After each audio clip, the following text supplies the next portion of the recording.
నామానికి వందనాలు. ఈ పవిత్ర ఉపవాసంతో ప్రార్థనతో దేవుని యొక్క సన్నిధిలో కనిపెట్టుకు తీరడానికి దేవుడు మనందరి జీవితంలో ఇచ్చిన సౌభాగ్యాన్ని బట్టి దేవుని స్తోత్రాలు.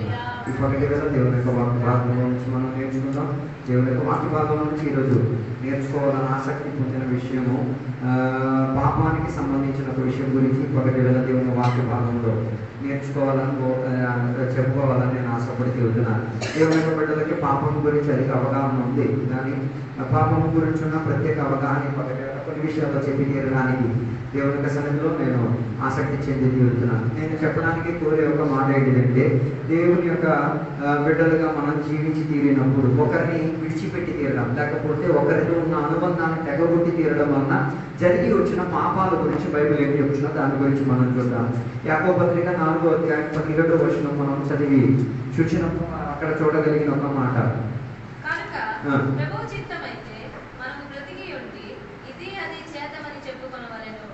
ఇప్పుడైతే మీరు మీ డమ్మముల యందు అతిశయపడుచున్నారు. ఇట్టి అతిశయమంతయు చెడ్డది. కాబట్టి మేలైనది చేయనిది అలాగ చేయని వానికి పాపము కలుగును. చాలు, అక్కడ చెప్పిన ఒక మాట మనం చూడగలిగితే, మేలైన దానిని చేయకుండా మేలైన దానిని చేయడం తెలుసు, దాన్ని చెయ్యకపోవడం వలన అదేమై తీరుతున్నది, పాపంగా మారి తీరుతున్నది. అందుకని నేను రుచి చెప్పడానికి ఆసక్తి చెందే ఒక మాట సిన్ ఆఫ్ ఒమిషన్. ఒమిషన్ అని చెప్తూ దాని అర్థం ఒకడిని విడిచిపెట్టి తీరి, ఒకడితో అనుబంధం తెగగొట్టి తీరి మన సొంత పని చేసి తీరడం, అది ఒక పాపం. అర్థం కాలేదు. నేను ఆరాధనకు వస్తాను, నేను చేస్తున్నాను, మిగతా వాడు అత్తేంటి నాకేంటి నాకు సంబంధం, అది నీ పాపం. అర్థం కాలేదు అనుకుంటాను. ఇలాంటి విషయం గురించి మీరు ఎప్పుడు వినలేదు అనుకుంటాను. అందుకే మీకు కానీ అర్థం 90% 100% మంది దేవుని బిడ్డలు ఈ పాపమే చేసి తీరుతున్నాను. మిగతా పాపాలన్నిటికీ క్షమాపణ దొరికి వస్తుంది, బాగానే ఉంది, కానీ ఇది కుదురుకు దాని గురించి యాకోబు పత్రిక 4:17 వస్తుందని చెప్తున్నాను. మాట ప్రకారంగా అక్కడ చెప్పినప్పుడు మేలు చేయడం తెలుసు, మంచి క్రియలు చేయడం తెలుసు, సత్క్రియలు చేయడం తెలుసు, కానీ దానిని చెయ్యకపోవడం వలన ఏమై తీరేది, అది పాపముగా మారి తీరేది. దాని అది మా పాపం మెల్లిమెల్లిగా అలవాటై తీరి ఏమై తీరేది, నువ్వు రక్షణ పొంది ఉన్న ప్రణాళికకు ఏమై తీరేది, అందులో నుంచి తోసివేసి తీరేది, ఒక ప్రణాళిక జరిగి తీరేది. అందుకే చాలా మంది నమ్ముకుంటారు ఒకసారి రక్షణ పొందితే మన రక్షణ పోదనుకుంటున్నారు. అలాగే మీరు కూడా అనుకుంటున్నా, నేను ఒకసారి ఏసై రక్తంతో కడగబడితే ఇంకే నేను బాగుపడిపోయాను. నో, కాదు. ఏసయ్య దానికి రెండు అంచులు ఉన్నాయి, రెండు వసాలు ఉన్నాయి. ఒక పక్క దేవుడిచ్చిన రక్షణ విధానం పోయేది కాదు, కానీ మనుషులకు దొరికిన రక్షణ విధానం పోగొట్టుకోవచ్చు. అర్థం కాలేదు. రెండు కూడా ఒకే రీతిగా సామ్యం అయి తీరాలి. దాని అర్థం దేవుడు ఇచ్చిన రక్షణ పోయేది కాదు, మనుషులు ఇచ్చిన రక్షణ, మనుషులు పొందుకున్న రక్షణను పోగొట్టే ఒక ప్రయత్నం ఉండకూడదు. పోగొట్టకుండా ఉండి తీరగలిగి తీరితే దేవుడు ఇచ్చిన రక్షణ విధానంలో నిలకడతో కలిగి ఉండి తీరగలుగుతాం. అందుకే ఈ కాలంలో బోర్డు సంఘాలు ఉన్నాయి, వారికి మనకి నేర్పిస్తున్నది ఏంటనగా, ఒకసారి ఏసైన రక్షకునిగా అంగీకరించి తీరితే మన పాపాలు లేవు, ఏ పాపాలు చేయట్లేదు, పాపాలు లేవు అని నేను అనుకోవట్లేదు, పాప క్రియలు ఇప్పుడు కూడా మన శరీరంలో ఉన్నాయి. అందుకే దాని గురించి దేవుని యొక్క బిడ్డలు అవగాహన కలిగి ఉండేది. ఒకసారి రక్షణ పొంది తీరితే రక్షణ పొందేవు నిజమే, కానీ మరో చెరువు దాన్ని పొంది ఆ రక్షణను నువ్వు నిలబెట్టుకు తీరాలి. ఆ రక్షణను నువ్వు ప్రయాసపడి దాన్ని ఏం చేయాలి, దాని కొరకు ప్రయత్నం చేసేటట్టు ఉండి తీరాలి. అలాగై తీరితేనే పొందుకున్న రక్షణలో నిలకడత్వం కలిగి ఉండగలిగి తీరేది. అందుకే దేవుని యొక్క బిడ్డలుగా తెలుసుకు తీరాలి. ఇక్కడ రాయబడిన ఈ వాక్య భాగంలో పరిజ్ఞానం లేకపోవడం, లేకపోతే మంచి చేయడం తెలుసు, మంచిదన్నది తెలుసు, మంచి దాని గురించి అవగాహన ఉంది, మంచి దాని గురించి వాక్యం వింటున్నారు, మంచి దాని గురించి అంత పట్టింపు ఉంది, కానీ దానిని చెయ్యలేకపోతే అది బైబిల్ మనకి సూచించుచున్నమాట, అది పాపం అని చెప్పుచున్నది. అలాగైతే ఈ పగటి వరే ఉపవాస కూడికల్లో నువ్వు ఆలోచించి తీరు, ఈ పాపం చేసేనా ఇక్కడ కూర్చున్నావు. ఒకవేళ అలా కూర్చుంటే ఈ పగటి వేళ వాటిలో నుంచి విడుదల పొంది తీరేదిగా దేవుని యొక్క సన్నిధిలో నీ జీవితాన్ని సమర్పించుకు తీరాలి. అందుకే దేవుని యొక్క వాక్యం చెప్తున్న మన పరిజ్ఞానం లేకపోవడం, అది సహాయం చేయలేకపోవడం, సదుపాయం చేసి పెట్టి తీరలేకపోవడం, అది పాపం అన్నది బైబిల్ చెప్పి తీరుతున్నది. దానికి బైబిల్లో కొన్ని ఉదాహరణలు బైబిల్లో మనం చూడగలిగితే, ఆదికాండ 4వ అధ్యాయంలో 3వ వచనం నుంచి 7వ వచనం వరకు చదివి తీరినప్పుడు మనం చూడి తీరు ఇద్దరు సహోదరుల గురించి అక్కడ బైబిల్ మనకే కరెక్ట్ గా సూటిగా చెప్పి తీరుతున్నది. కాయిను గురించి హాబెలు గురించి చెప్తున్నారు. ఇరువురు కూడా దేవుని యొక్క సన్నిధిలో ఏమర్పించి తీరాలి, యాగం అర్పించి తీరాలి. ఇరువురు కూడా దేవుని యొక్క సమాజంలో రక్షణ పొందిన దేవుని యొక్క బిడ్డలే. ఇది మాత్రం సునిశ్చితం. ఇందాక నేను చెప్పాను కదా, రక్షణ పొందుకున్న దేవుని బిడ్డలు రక్షణలో నిలకడత్వం కలిగి తీరాలి.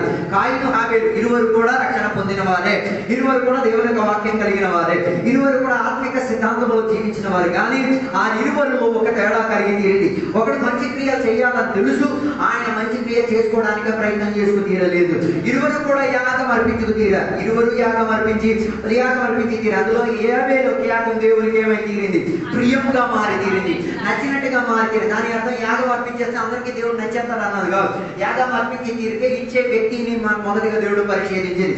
రెండోది, ఇచ్చిన వ్యక్తి దేవుని వాక్యాధారంగా ఇచ్చి తీరాడా, రక్షణలో నిలకడత్వం కలిగి ఉండి ఇచ్చాడా అన్నదానిని పరిశోధించి తీరేసరికి ఏవేల యొక్క అర్పణ దేవునికి అంగీకారంగా మారి తీరింది. అందుకే చాలా మందికి ఒక పోగొట్టు, నేను కానుకలు ఇచ్చేస్తే నేను బాగుపడతాను, ఏం బాగుపడి తీరలేదు. కానుకలు ఇస్తే ఆ సంఘానికి ఏదో మేలు కలిగింది అంతే. నీ జీవిత స్థితిగతి సరి ఉండి తీరాలి. నువ్వు వాక్యం అనుసరంగా పట్టింపు కలిగిన వాడై ఉండి తీరాలి. ఆత్మశక్తికి స్పందన కలిగిన వాడై ఉండదు. దేవునితో అనుబంధం కలిగి ఉండి తీరగలిగితేనే ఆ వాగ్దానం చెప్పునున్న అర్పణలన్నీ కూడా దేవునికి అంగీకారంగా మారి ఉంటుంది. చాలా మంది అనుకుని నేను చర్చికే దానాలు ఇచ్చేస్తే, చర్చికి హాజరైపోతే నేను పుణ్యకర్మాలు, నో నథింగ్ మరి. అవే పనిచేసేది. వ్యక్తిపరంగానే రక్షణను నువ్వే కాపాడుకు తీరాలి. అందుకే హేబెలు తన జీవిత సిద్ధాంతములో ఆయన చేసిన పద్ధతి వాక్యాధారంగా జీవించాడు. తన జీవిత స్థితిగతి దేవునికి అనుకూలంగా ఉండి తీరేది. అందుకే తన యాగార్పణ ఆయనను కూడా దేవుడు అంగీకరించిన బయలు చెప్పి తీరుతున్నది. కానీ కాయని దేవుడు ఏం చేయలేదు, లక్ష్య పెట్టి తీరలేదు. కాయని యొక్క యాగార్పణ మీద దేవుడు లక్ష్య పెట్టి తీరలేదు. కారణం ఏంటిది? ఏది యథార్థమైనదో అది చెయ్యకుండా మానవేసేసాడు. చాలా మందికి ఉన్న పొరపాటు ఇదే. ఏది చెయ్యాలో అది చెయ్యరు, ఏది చెయ్యకూడదు అది చేసేస్తారు. ఆయన చేసింది ఆయనకి తెలుసు. వాక్యం అనుసరించి జీవించాలి, వాక్యం అనుసరించి అర్పణ చేయాలి, వాక్యం అనుసరించి చేసి తీరాలి. అది తెలిసి కూడా నిర్లక్ష్యత పాటించి తీరి ఆయన అనుకున్నాడు, నేనేమి చేస్తాను, ఎక్కువగా కూరగాయలు చేసి తీరేస్తే చాలేమో అనుకున్నాడు.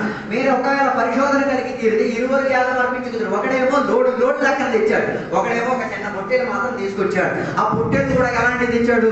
దేవుని యొక్క వాక్య సిద్ధాంతానికి అనుకూలపడి తీరిందట్టుగా. అందుకే ఒక విషయం దేవుని బిడ్డలు అర్థం చేసుకుని తీరాలి. నీ కాయనికి తెలుసు ఏం చేయాలి, నీతియుక్తమైనది చేయాలి, సరైనది చేసి తీరాలి. కానీ సొంత ఇష్టం ఏం చేసి తీరింది, దేవుని యొక్క ఇష్టవృత్తి చెందేదాన్ని వదిలిదేరేటట్టుగా మారి తీరింది. అందుకే ఏమై తీరింది, దేవుడు కాయని లక్ష్య పెట్టి తీరలేదు. అందుకే ఈ కాలంలో కూడా చాలా మంది ఇదే పద్ధతిలో క్రైస్తవ జీవితంలో నడిచి తీరుతున్నారు. మేలు చేయాలని తెలుసు, కీడు చేయకూడదని తెలుసు, కానీ దానిని అధికంగా ఏం చేసి తీరుతున్నారు, ఆత్మీక వ్యాపారంలో పాలభాగస్వామ్యం వహించుకు తీరుతున్నారు. అది వృద్ధాతన. దేని ఆత్మీకతలో వృద్ధాతన, ఆత్మీకతలో వృద్ధాతన రెండింటిని కల్పించేసి ఏదో ఆత్మీకతలో సాధించారనుకుంటున్నారు. దాని వలన లభించే ప్రక్రియ ఏంటో తెలుసా? దేవుని సన్నిధిలో నీకు అంగీకరణ లేకపోవడం, దేవుని సన్నిధిలో నువ్వు చేసిన పనికి గుర్తు రాకపోవడం అయ్యేటట్టుగా మారిపోతున్నది. అందుకే కాయని దేవుడు లక్ష్య పెట్టి తీరలేదు.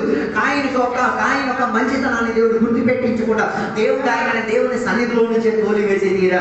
దాని అర్థం దేవుని యొక్క సన్నిధిలో నుంచి తోలిపోవడానికి అవకాశం నువ్వే కనిపెట్టుకు తీరేది. అందుకే సత్క్రియలు చేయడానికి కూడా ప్రయత్నం తీరాలి. రెండోదిగా బైబిల్ చెప్తున్న మాట, సొదొమ గొమొర్రాలో నివసించిన పట్టణస్తులు. ఎహెజ్కేలు గ్రంథం 6:49 చదవగలిగి తీరేది, మనం చూడగలిగి తీరొచ్చు. సొదొమ గొమొర్రా పట్టణస్తులకు దేవుడు విడుదల ఇప్పించుకు తీరేటట్టుగా దేవుడు సందేశవార్తను పంపించారు. కానీ వారు దానిని ఏం చేశారు? నిర్లక్ష్యపరిచి తీరారు. వారు దానిని ఏం పట్టించుకు తీరారు. ఆ అబ్రహాం యొక్క ప్రార్థన అని చెప్పి తీరొచ్చు, లేకపోతే అబ్రహాం విజ్ఞాపన చేయడం వలన ఆ సొదొమ గొమొర్రా పట్టణానికి ఎవరు వచ్చారు? దేవదూతలు వచ్చారు, సందేశం అందించారు. దానిని ప్రకటనగా భావించకుండా వారు ఏం చేశారో తెలుసు, ఆ దేవదూతల పైన అత్యాచారం చేయడానికి మనసు కలిగి తీరేది. ఎంత ఘోరమైన మాట మీరు చూడండి. ఒక పట్టణం మొత్తానికి ఏం వినబడి తీరింది? దేవుని యొక్క దేవదూతల యొక్క శబ్దం వినబడి తీరింది, దేవుని దేవదూతల యొక్క సాన్నిధ్యత కనబడి తీరింది. అయినా కూడా వారు ఏం చేయలేకపోయారు, ఏది యథార్థమైన దానిని ఎంచుకోలేకపోయారు. అందుకే ఒక విషయం దేవుని యొక్క బిడ్డలు తెలుసుకు తీరాలి. కొన్ని సందర్భంలో నీ దగ్గరికి వచ్చి ఆత్మీయంగా హెచ్చరికించిన దేవదూతలుగా ఉన్న సేవకులు అయి ఉండొచ్చు, పాస్టర్లు ఉండొచ్చు, విశ్వాసులు అయి ఉండొచ్చు. వారు నీకు బాధపాట వాక్యంలోంచి బోధించినప్పుడు దాని మీద మనసు పెట్టుకోవడానికి ప్రయత్నం చేసుకుని తీరాలి. లేదు నా ఇష్టం నా కష్టం, పర్వాలేదు, ఏం పర్వాలేదు, చరిత్ర చూపించి తీరుతుంది. దేవుని యొక్క ఉగ్రత ఏ రీతిగా సొదొమ గొమొర్రా పట్టణంపై దిగొచ్చి తీరుతో అదే రీతి కలిగిన ఉగ్రత నీ కుటుంబం మీద దాడి చూసి ఇచ్చేది. ఊరిలో ఉన్నవాడు చూసి నవ్వి చెప్పుతారు. అప్పటి వరకు కూడా ప్రక్రియ తెచ్చుకోమాకూడదు. అందుకే రెండవదిగా బైబిల్ చెప్తున్న మాట, సొదొమ గొమొర్రా పట్టణస్తులకు హెచ్చరిక దొరికి తీరేది. వారి దగ్గరికి ఎవరు వెళ్ళారు? స్వయాన దేవదూతలు వెళ్ళారు. వారికి హెచ్చరిక ఇచ్చారు. ఈ పగటి వేళ దేవుడి ఇచ్చిన హెచ్చరికని నిర్లక్ష్య పట్టొద్దు. దాని వలన కలిగే భవిష్యత్తును ఎదురు ఆలోచించుకు తీరి నిర్లక్ష్యతతో చేయకుండా దానికి లోబడి తీరడానికి మనసు ప్రేరేపించుకో, లేకపోతే దౌర్భాగ్యంతో చుట్టుముట్టి నీ ఇంటికి వచ్చి తీరుతుంది.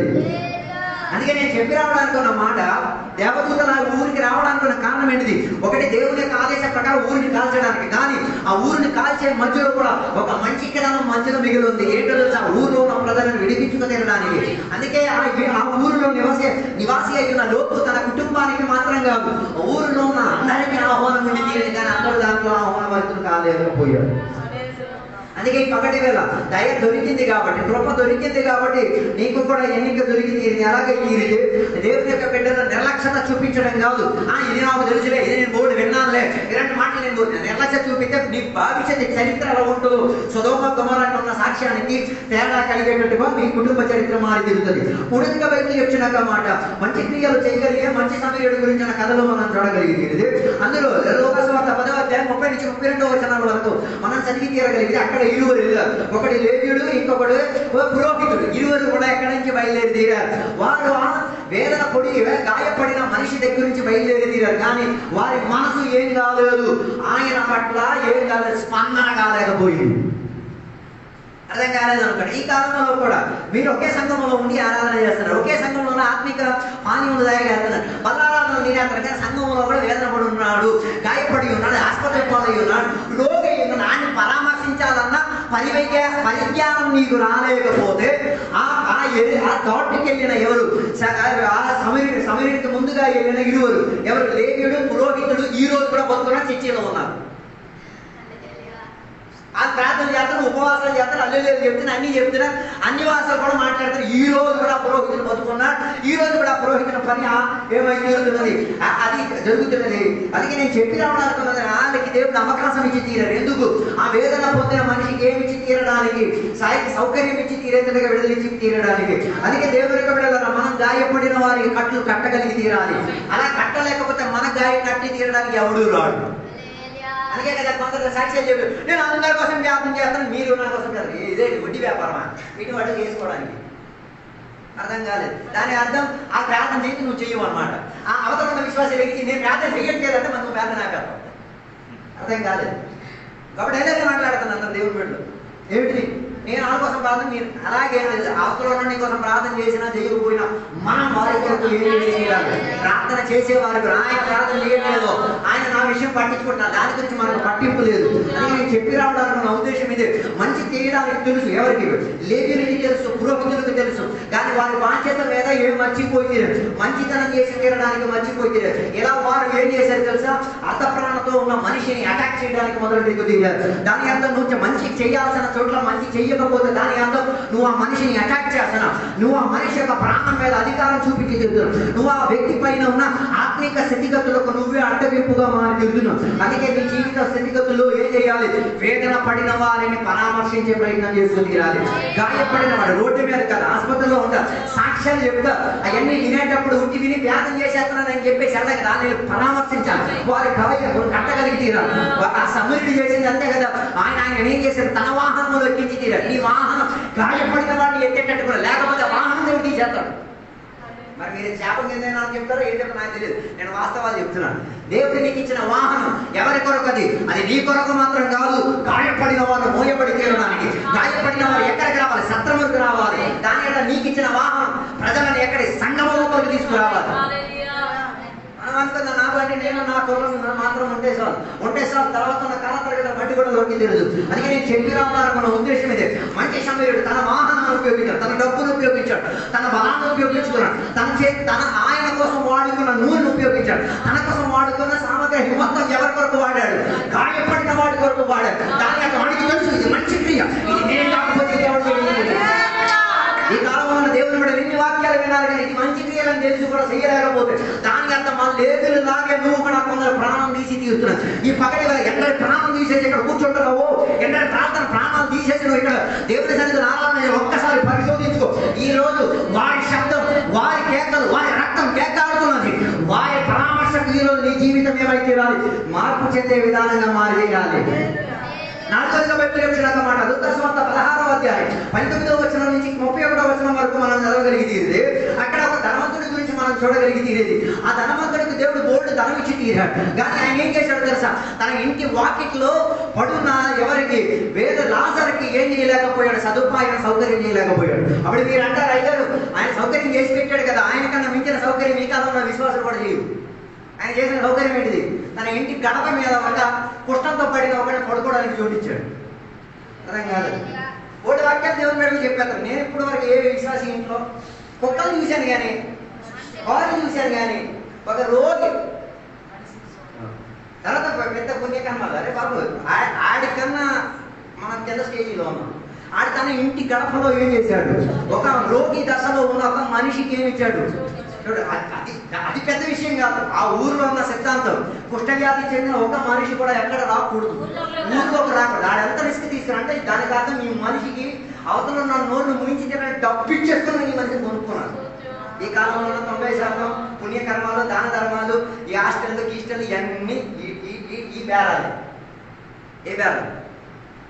డబ్బిచ్చి కొనుక్కునే బేరాలు. అక్కడికే మన దేవుని పిల్లలు కూడా పరిగెట్టడానికి కూడా అర్థం చూపిస్తున్నారు. సొంత ఇంట్లో పిల్లలు పెంచుకోలేక ఎక్కడో పెంచుకోవడం కాదు, సొంత ఇంట్లో మన పిల్లలు పెరిగి తీరాలి. ఓకే, అది మీ ఇష్టం, నాకు దాంతో సంబంధం లేదు. నేను దేవుడి వాక్య సిద్ధాంతం వచ్చి నమ్మేది నేను చెప్పి తీరుతాను.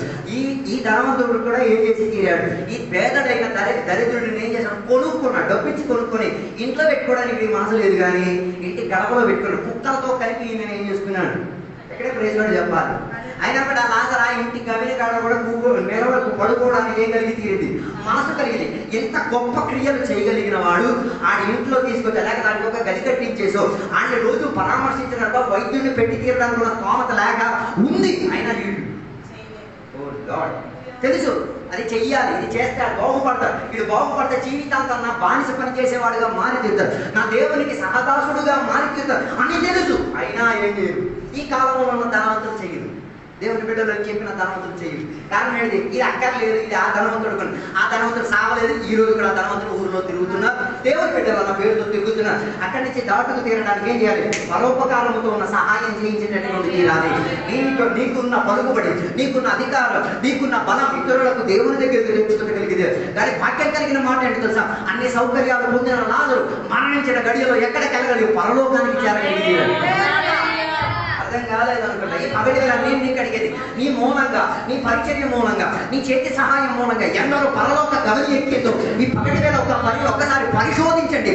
అది అక్కడ వరకు ప్రజలు వెళ్ళలేకపోతే నీ ప్రయాసం అంతా వ్యర్థం. నువ్వు మంచితనాన్ని ఏం చేయలేదు, నిర్లక్ష్య పట్టి తీరుతున్నావని అర్థం చేసుకుని తీరాలి. అందుకే నా ధనవంతుడు ఏం చేయలేదు?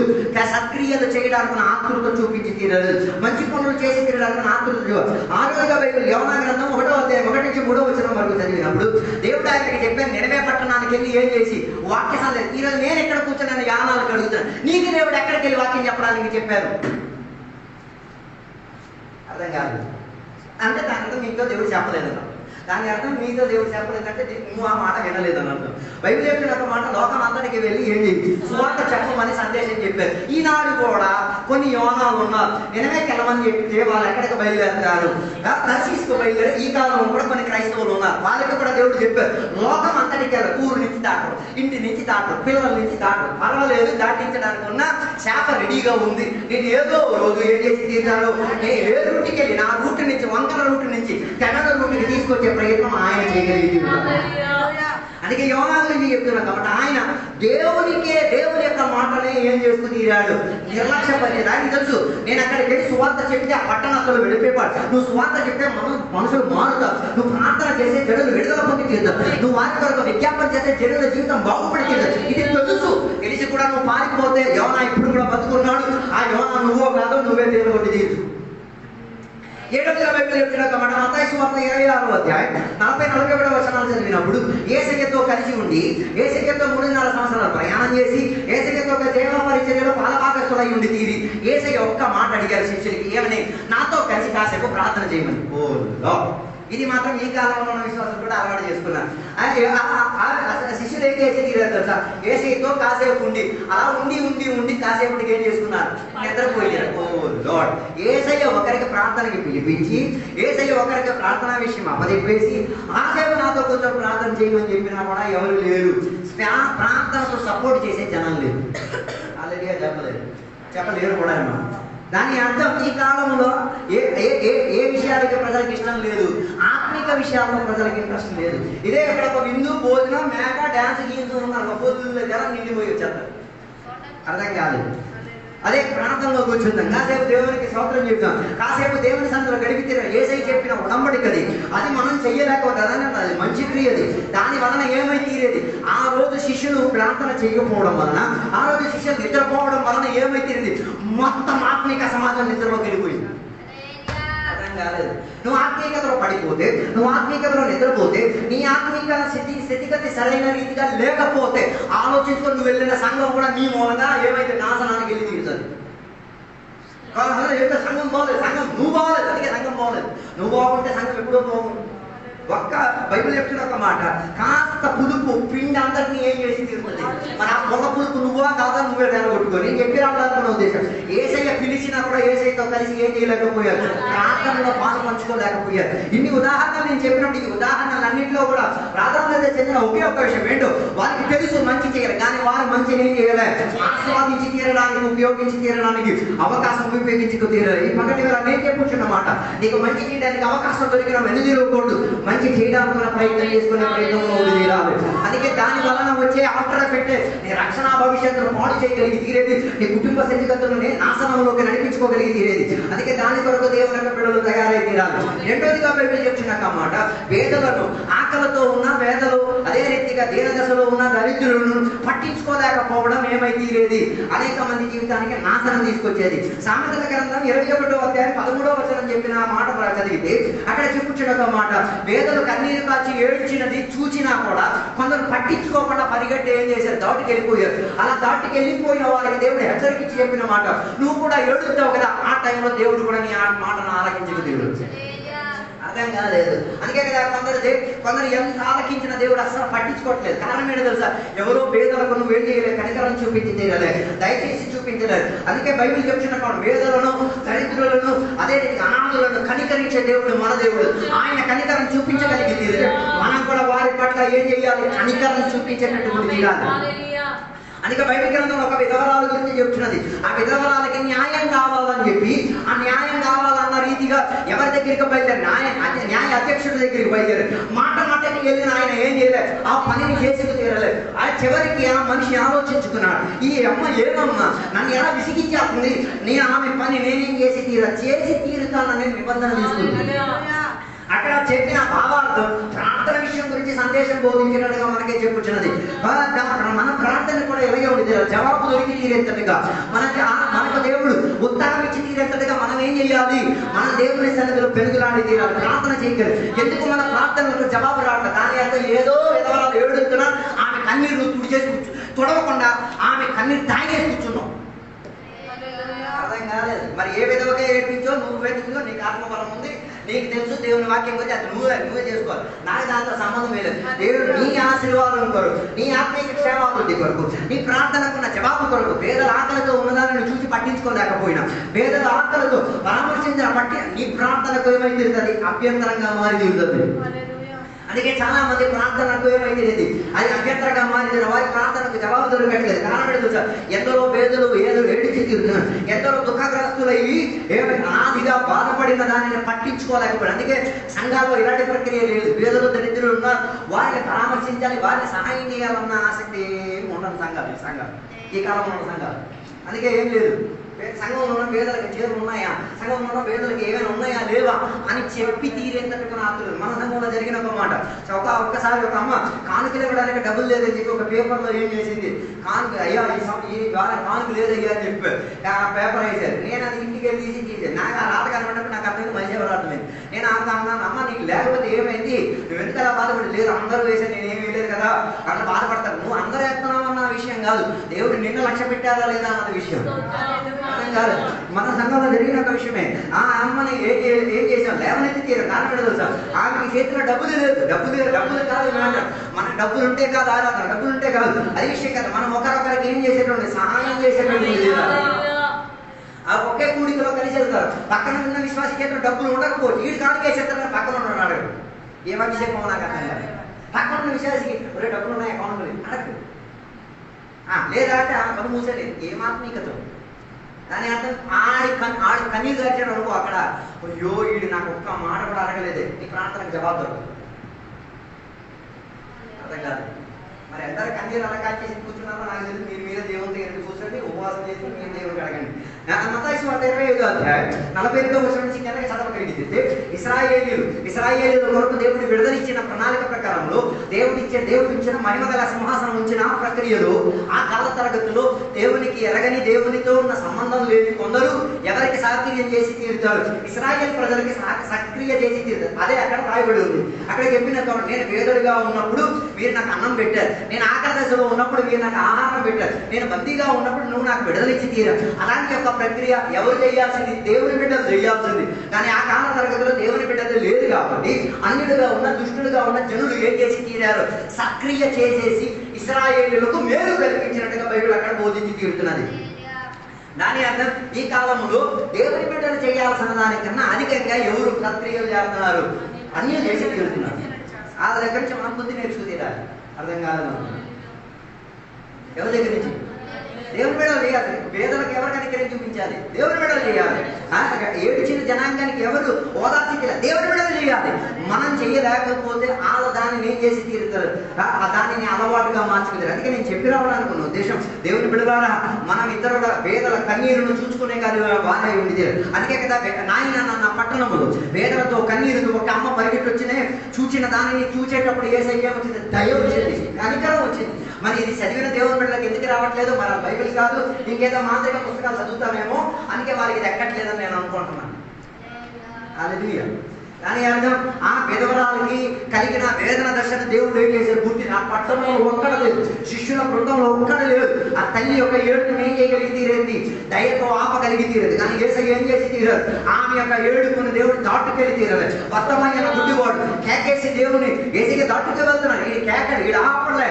ఆపకపోయినా యేసయ్య ఆగి తీరినట్ల ప్రయాణం అవుతున్నాడు. కానీ తన కేకకు యేసయ్య ఏం చేశారు? ఆగిపోయి కారణం తన కన్నీరుకు పట్టించుకున్న దేవుడు. గొప్ప వాక్యాలు చెప్పారు దేవుడు. కన్నీరు దేవుడు తుత్తులో పెట్టారు, దాచి పెట్టారు, అక్కడ పెట్టారు, ఇక్కడ పెట్టారు. బాబు నువ్వు ఎంత కన్నీరు పీకేసి అక్కడ పెట్టారని చెప్పి ఏడుతున్నావు. అర్థం కాలేదు. హల్లెలూయా. Praise the lord. మీరు హల్లెలూయా ప్రైజ్ ది లార్డ్ చెప్పకపోయినా నాకు సంబంధం లేదు. కాబట్టి నిజమైన వాక్యాలు చెప్తే హల్లెలూయా ప్రైజ్ ది లార్డ్ రావు. అందుకే నాకు అర్థమైంది. నేను చెప్పి రావాలనుకున్న ఉద్దేశం పేదలను కనికరం చూపించి తీరాలి. దరిద్రులకు ఏం చేయాలి? సదుపాయం సత్క్రియలు చేసేటట్టు తీరాలి. అందుకే యాకోబు పత్రికలో యాకోబు సంఘ బిడ్డలకు చెప్పిన మాట, తనము కలిగిన దేవుని యొక్క బిడ్డలారా పేదరికంలో ఉన్న తోటి సహోదరులను ఏం చేయాలి? లేవనెత్తేటట్టు తీరాలి. వారిని ఏం చేయకూడదు? పనిష్ చేయకూడదు, వారిని శిక్షించకూడదు. అందరూ దేవుని బిడ్డలు, 90% దేవుని బిడ్డలు. ధనవంతులుగా ఉన్నవారు పేదలు లేనీళ్ళు పట్టించుకోవాలి. మనకు అమ్మ చనిపోయింది. ఆ అమ్మ చనిపోయినప్పుడు అంతమంది ఉన్నారు కానీ ఎవరు వెళ్ళలేదు సమాజ కార్యక్రమాన్ని.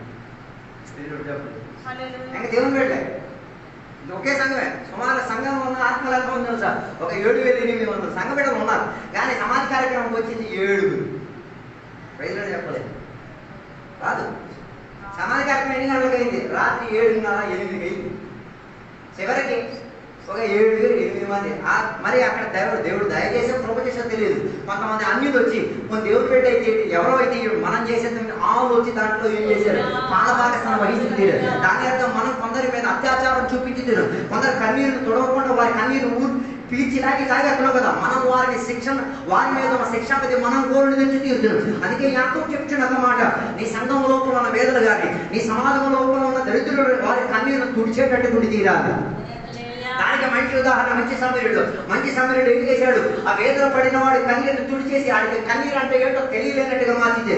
రెండోదిగా గోర్కా గురించి లేకపోతే కవిత గురించి ఆమె కూడా జీవించిన కాల తరగతిలో బట్టలు కుట్టించుకోవడానికి అర్హత, ఎన్నిక, యోగ్యత లేని వారికి ఏం చేసి పెట్టేది? ఆమె బట్టలు కుట్టించేసుకొని వారి కన్నీరును తుడిచి తీరేది. ఓటు బట్టలు ధరించిన వాడికి బట్ట బట్టలు లేనోడికి ఉన్న ఏడుపు ఏం కాదు, అర్థం కాలేదు అనుకుంటా. వీరి వాళ్ళ బట్టలు నిండున్నోడికి అస్సలు ఒక బట్టలు లేనోడికి ఏం కాదు, గుర్తు రాదు. కానీ దేవుని బిడ్డలకు గుర్తొచ్చి తీరాలి. నేను చెప్పి రావడానికి ఉద్దేశం ఇదే.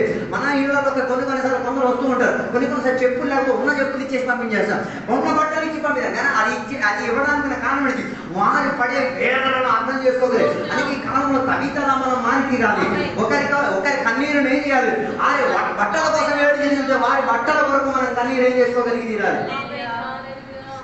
మన సంఘ కాపరి గురించి చెప్తాను. ఆయన పెళ్లికి కొన్నప్పుడున్న పెళ్లి బట్టలు ఒక విశ్వాసం వచ్చాడు, అయ్యా నాకు ఆ బట్టలు నచ్చి ఇచ్చేయండి అన్నారు. మీరైతే ఎంతమంది ఇస్తారు? పెళ్లికి ఇచ్చిన వాచ్, పెళ్లికి ఇచ్చిన బట్టలు అడిగేశారు. ఏం చేయాలి? అడిగితే ప్రేమ ఎక్కువైపోతే ఇంకేమని అడుగుతారు? ప్రేమించిన వాడిని అడుగుతారు, అంతే కదా. అడిగేసరికి అయ్యారు ఇంకేం జరగలేదు. మా అమ్మ మొక్క ఒక్క నిమిషం అటు తిరిగిపోయింది. ఏం చెప్పాలో అర్థం కాదు. ఇచ్చేసిన తర్వాత ఇచ్చేసారు. అయిపోయింది, పోయింది. ఏమైంది? దానికన్నా మించింది కొనుక్కోవచ్చు. దాని అర్థం ఒకడి జీవిత స్థితిగతులతో కన్నీరు తుడిచేవారుగా మారి తీరారు. దానికి తబిత మంచి ఉదాహరణగా బైబిల్ చెప్తున్నది. తర్వాత బైబిల్ చెప్తున్న బర్నబా చెప్పిన అభిషేక్తుడు ఆయన గురించి చెప్తున్న ఒక మాట, ఆయన తన ఆస్తిని ఏం చేసుకున్నాడు? అమ్మేసుకుని పేదలకు సాయం. నేను చెప్పేది ఈ కాలంలో ఎంతమంది క్రైస్తవులు మీరు చూశారు? ఒరిస్సాలో ఉన్న ఎంతమంది క్రైస్తవులు మీరు చూశారు? తనకు ఆస్తి అమ్మేసి పేదలకు సాయం చేసే నేను చూసిన వాళ్ళు ఉన్నారు. మీరెందరూ చూసారో నాకు తెలియదు. ఆయన చూసినా నాకు ఆత్రత కలిగింది. నేను ఒకరోజు అలాగే చేసి తీరాలి. ఉన్నది మొత్తం ఇచ్చుకోగలిగి తీరు ఏం చేసుకోవాలి?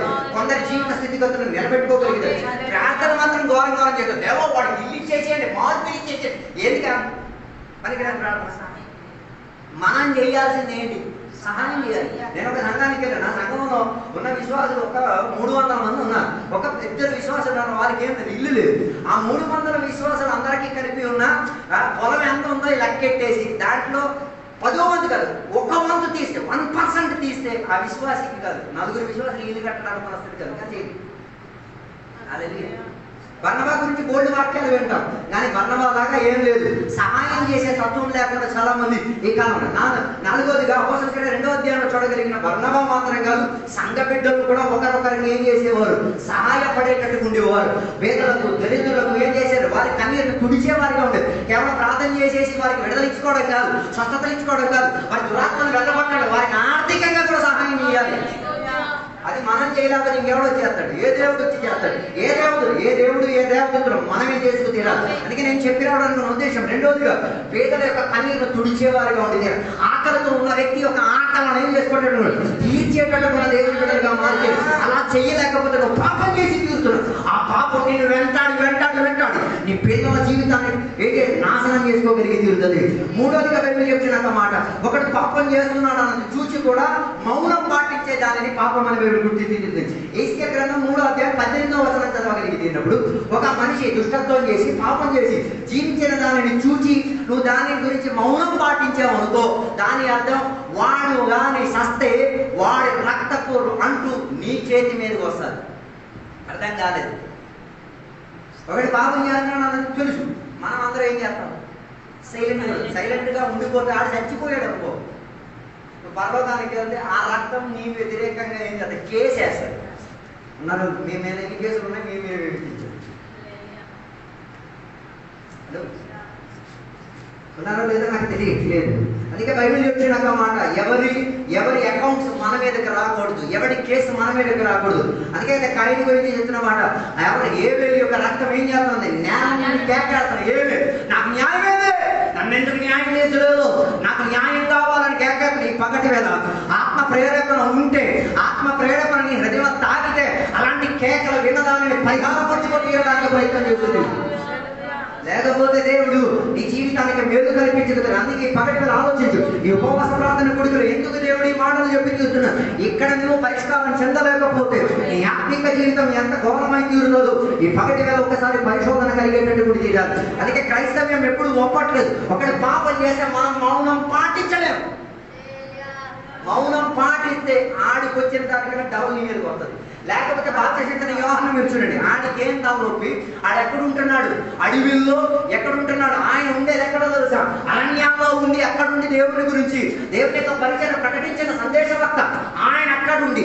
పట్టణంలో ఒకడు అన్యాయం చేసినప్పుడు ఆయన ఏం చేశాడు? అరిచాడు, కేకేశాడు. మనం ఈ కాలంలో ఏస్కేల్ గ్రంథం చెప్తున్న ఈ కాలంలో కొన్ని ఆత్మిక కుక్కలు ఉన్నాయి, వాటికి ఏం లేదు, నోరు ఉన్నాయి కానీ ఏం చేయవు. బైబిల్ అలాగే చెప్తున్నా, ఏస్కేల్ గ్రంథం ఏదో ఇంటికి చదవండి. ఆత్మీయతలో ఉన్న కుక్కలు అని చెప్పబడింది. నేను చదివిన నాకే భయం వేసింది. ఆ కుక్కలకు ఉన్న ప్రత్యేకత ఆ మొరగాలి కానీ ఏం చేయట్లేదు, మొరగట్లేదు, మౌనం పాటించారు. అలా వెళ్ళిపోయి తీరేది ఈ కాలంలో ఉన్న ఆత్మీయ సమాజం. 2 రోజుల క్రితం ఒక పాస్టర్ గారు చనిపోయారు. ఎలా చంపేశారో తెలుసా? తుపాకీతో గురి కొట్టి చంపేశారు. ఎందుకు చంపేశారో తెలుసా? పాపం గురించి వాక్యం బోధించాడు కాబట్టి. అర్థం కాలేదు. పాపం గురించి ఆయన ఎంత వయసు తెలుసా? నాకన్నా చిన్నోడే, 31 సంవత్సరాలు. 2 ఆడపిల్లలు. అద్భుతం తెలుసు లోకానికి పాపం గురించి ఎవరికి చెప్తున్నాడు తెలుసా? కాలేజీలో ఉన్న పిల్లలకి, వీధుల్లో తిరిగి మత్తు మందుల పదార్థాలు తీసుకున్న పిల్లలకి ఆయన ఏం చెప్తున్నాడు? రే మానేయండిరా, బాగుపడండిరా, దేవుడి దగ్గరికి రండిరా, బాగుపడండిరా. ఇలా చెప్పినందుకు ఆయన ఏం చేశారు? తుపాకీతో గురి కూడా చెప్పేశారు. పోటీ రోజు నేను ఒక వీడియో చూశాను. ఒక పాస్టర్ గారు మందుశాలలో నిలబడి మందుశాలలో పెళ్ళినోడికి స్వార్థ చెప్తున్నారు. ఆయన రే మందు తాగి కుటుంబం పోద్దురా, ఎందరో చేసి కొడుతున్నారు. ఆయన ఏ పట్టించుకోవట్లేదు, ఆయన మాత్రం మొరుగుతున్నాడు. కారణం ఏంటిది? కారణం ఏంటంటే పాపం చేసిన దానిని చూసేటప్పుడు దేవుని బిడ్డలు అయితే మౌనం పాటించలేదు. అందుకే కదా యేసయ్య కూడా పాపాన్ని చూసినప్పుడు మౌనం పాటించి తీరలేదు. అలాగైతే పాపం చేసినప్పుడు మౌనం పాటించకూడదు. అది ఘోర పాపం. అది దేవుని బిడ్డలు కావచ్చు, ఊరోళ్ళు కావచ్చు, రాజులు కావచ్చు, అధికారులు కావచ్చు, ఎవరైనా కావచ్చు, చెప్పాల్సిన సందేశం నీకున్న వేదికలను చెప్పాలి. ఈ లైవ్లన్నీ చేసేది దేనికి అనుకుంటున్నాను? మాకేమైనా తలనొప్పి కాదు, లోకానికి సందేశం ఇస్తున్నాం. పాపం గురించి మేము డిక్లేర్ గా ఏం చేసాం? ఏమి చూడకుండా తిన్నంగా చెప్పడానికి కూడా వేదిక ఇవ్వండి. లేకపోతే ఈ వీధిలో ఆత్మలు రావాలన్నా సంఘం పెద్ద ఇదేం మా ఉద్దేశం కాదు. మాకున్న వాగ్దానం మేము నెరవేరుస్తున్నాము అందరూ. దాని అర్థం నీకు దొరికిన వేదికలో నువ్వు ఏం చేయాలి? పాపాన్ని ఖండించాలి. పాపముకు వ్యతిరేకంగా ఏం చేయాలి? నీ కంటకు నిలగాలి. కంటకు నిలగాలి. ఈ దొంగ అది దొంగ, అది కనిపించిన దొంగ, ఇది కనబడని దొంగ, అది సైలెంట్ అయిపోయింది. అర్థం కాలేదు అనుకోండి. అందుకే అక్కడ చెప్తున్న మాట, ఏస్కేల్ గ్రంథం చెప్తున్న మాట, సత్యం తెలుసు, నిజాయితీ తెలుసు, కానీ మౌనం పాటించి తీరితే అది దేవుని వ్యతిరేకంగా చేసే పాపము, మనుషుల వ్యతిరేకంగా పాపం చేసి తీరుతాడు. ఈ పగటి వేళ ఎన్నిసార్లు నువ్వు మౌనం పాటించి తీరేవే, ఎన్నిసార్లు నువ్వు నిశ్శబ్దత వహించి తీరావే, ఎంతటి ప్రాణం తీసి తీరేవో ఈ పగటి వేళ ఒకసారి పరిశోధించుకు తీరు. దీనికి మంచి ఉదాహరణ 1 సమూయేలు గ్రంథం 2వ అధ్యాయం 22 నుంచి 25వ వచనము, 1 సమూయేలు గ్రంథం 3వ అధ్యాయం 13వ వచనం. ఈ 2 వచనాలు మనం చదివినప్పుడు పురోహితుడే ఏది అని చెప్తున్న పురోహితుడే యాజక ధర్మం సూపర్ గా నెరవేర్చేవాడు. కానీ కుటుంబ విషయాలకు వచ్చినప్పుడు పిల్లలు చేసిన బాధ్యతలకు ఏం చేసేవాడు కాదు, బాధ్యత తీసుకునేవాడు కాదు. తన పిల్లలు ఏం చేసేవాడు? వారి పిల్లలు కూడా ఎవరు? యాజక ధర్మం చేసినాడు. కానీ యాజక ధర్మంలో పొరపాట్లు చేసి, అన్యాయాలు చేసి, అత్యాచారాలు చేసి యాగాలు ఏం చేసేవారు తెలుసా? మధ్యలో సగం ఉడికిందని చెప్పి తినేసేవాడు. తర్వాత ఏం చేయాలి? యాజక ధర్మం చేసే ప్రక్రియలో వచ్చిన వారి పైన ఏం చేసేవారు? డబ్బులు వసూలు గుంజుకోవడం. ఇది మరి చెప్పక్కర్లేదు. ఎక్కడ దేవాలయం లోపలికి వచ్చిన వాడికి లోపలికి రావడానికి తెచ్చుకున్న సామగ్రికి ఏం గుంజుకుంటున్నారు? ఇంకా దేవుని పెట్టకూడదు దగ్గర కొన్ని పాత్రలు తిరుగుతున్నారు. దేనికి?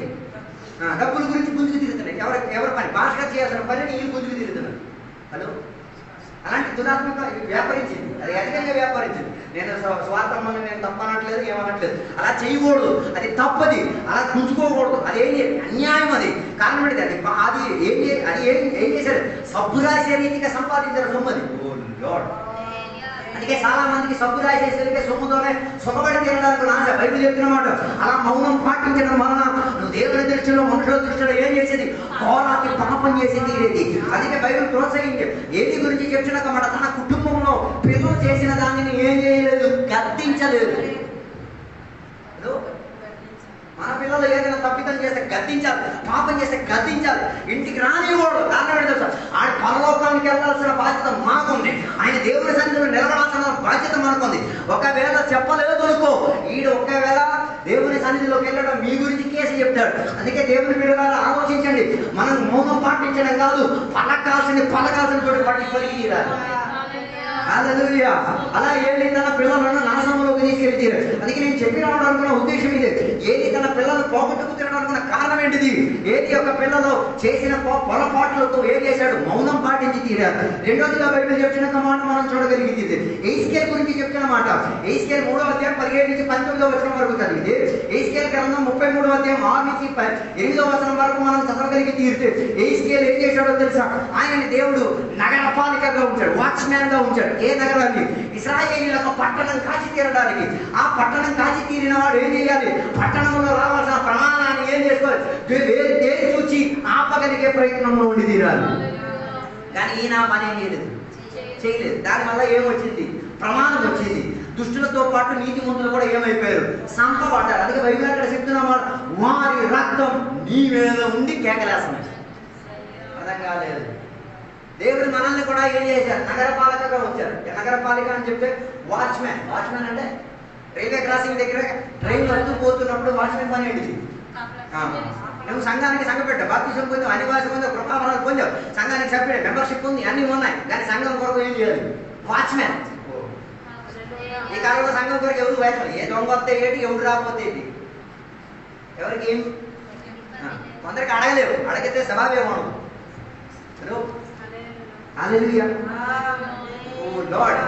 వారు దాని సత్య, దాని అర్థం నగరపాలిక యొక్క పని. రైల్వే క్రాసింగ్ లో ఎవరైనా చచ్చిపోతే వీడి ఉద్యోగం పోతుంది. ఎవడి ఉద్యోగం? కాపలా కాసేవాడు. అప్పుడు అలాగైతే ఈ కాలంలో ఆత్మీయులు ఎవరు ఉద్యోగం పోయిందో మీరే ఊహించండి. కారణం ఏంటి?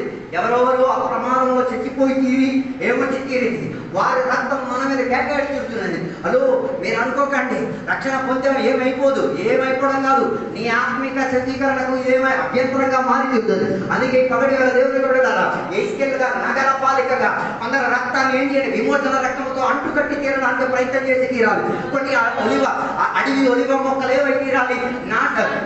పదమిచ్చి తీరేటట్టుగా, సమృద్ధించి తీరేటట్టుగా అసలైన ఒలివ మొక్కలు అంటు కలిగి తీరాలంటే వాచ్మ్యాన్ రెడీగా ఉండి తీరాలి. నగరపాలికలు రెడీ అయి ఉండి తీరాలి. దేవుడు నీకు సంఘం లోపల తీసుకొచ్చింది. సంఘ కాపరిని నగరపాలికగా కాపుకోవాలి. సంఘ విశ్వాసాన్ని నగర కాపరిగా వేయాలి, కాపుకోవాలి. దేశాన్ని కాచుకోవాలి, సమాజాన్ని కాచుకోవాలి, ఊరిని కాచుకోవాలి. మొత్తాన్ని మన చేతుల్లో. అందుకే ఈ కాలంలో దేవుడు పడిపోయలేదు. ఎవరిపోతే మనకేంటి? ఎవరికి ఏమైతే నాకేంటి? నా ఇంట్లో ఏం జరగలేదు కదా. అది నీ ఇంటికి రాకముందు ఇప్పుడే ఏం చేస్తూ తీరు వాటి నుంచి విడుదల ముందుకు తీయడానికి ప్రయత్నం చేసుకో. అందుకే ఈ పగటి వల్ల విధాయత పొందు.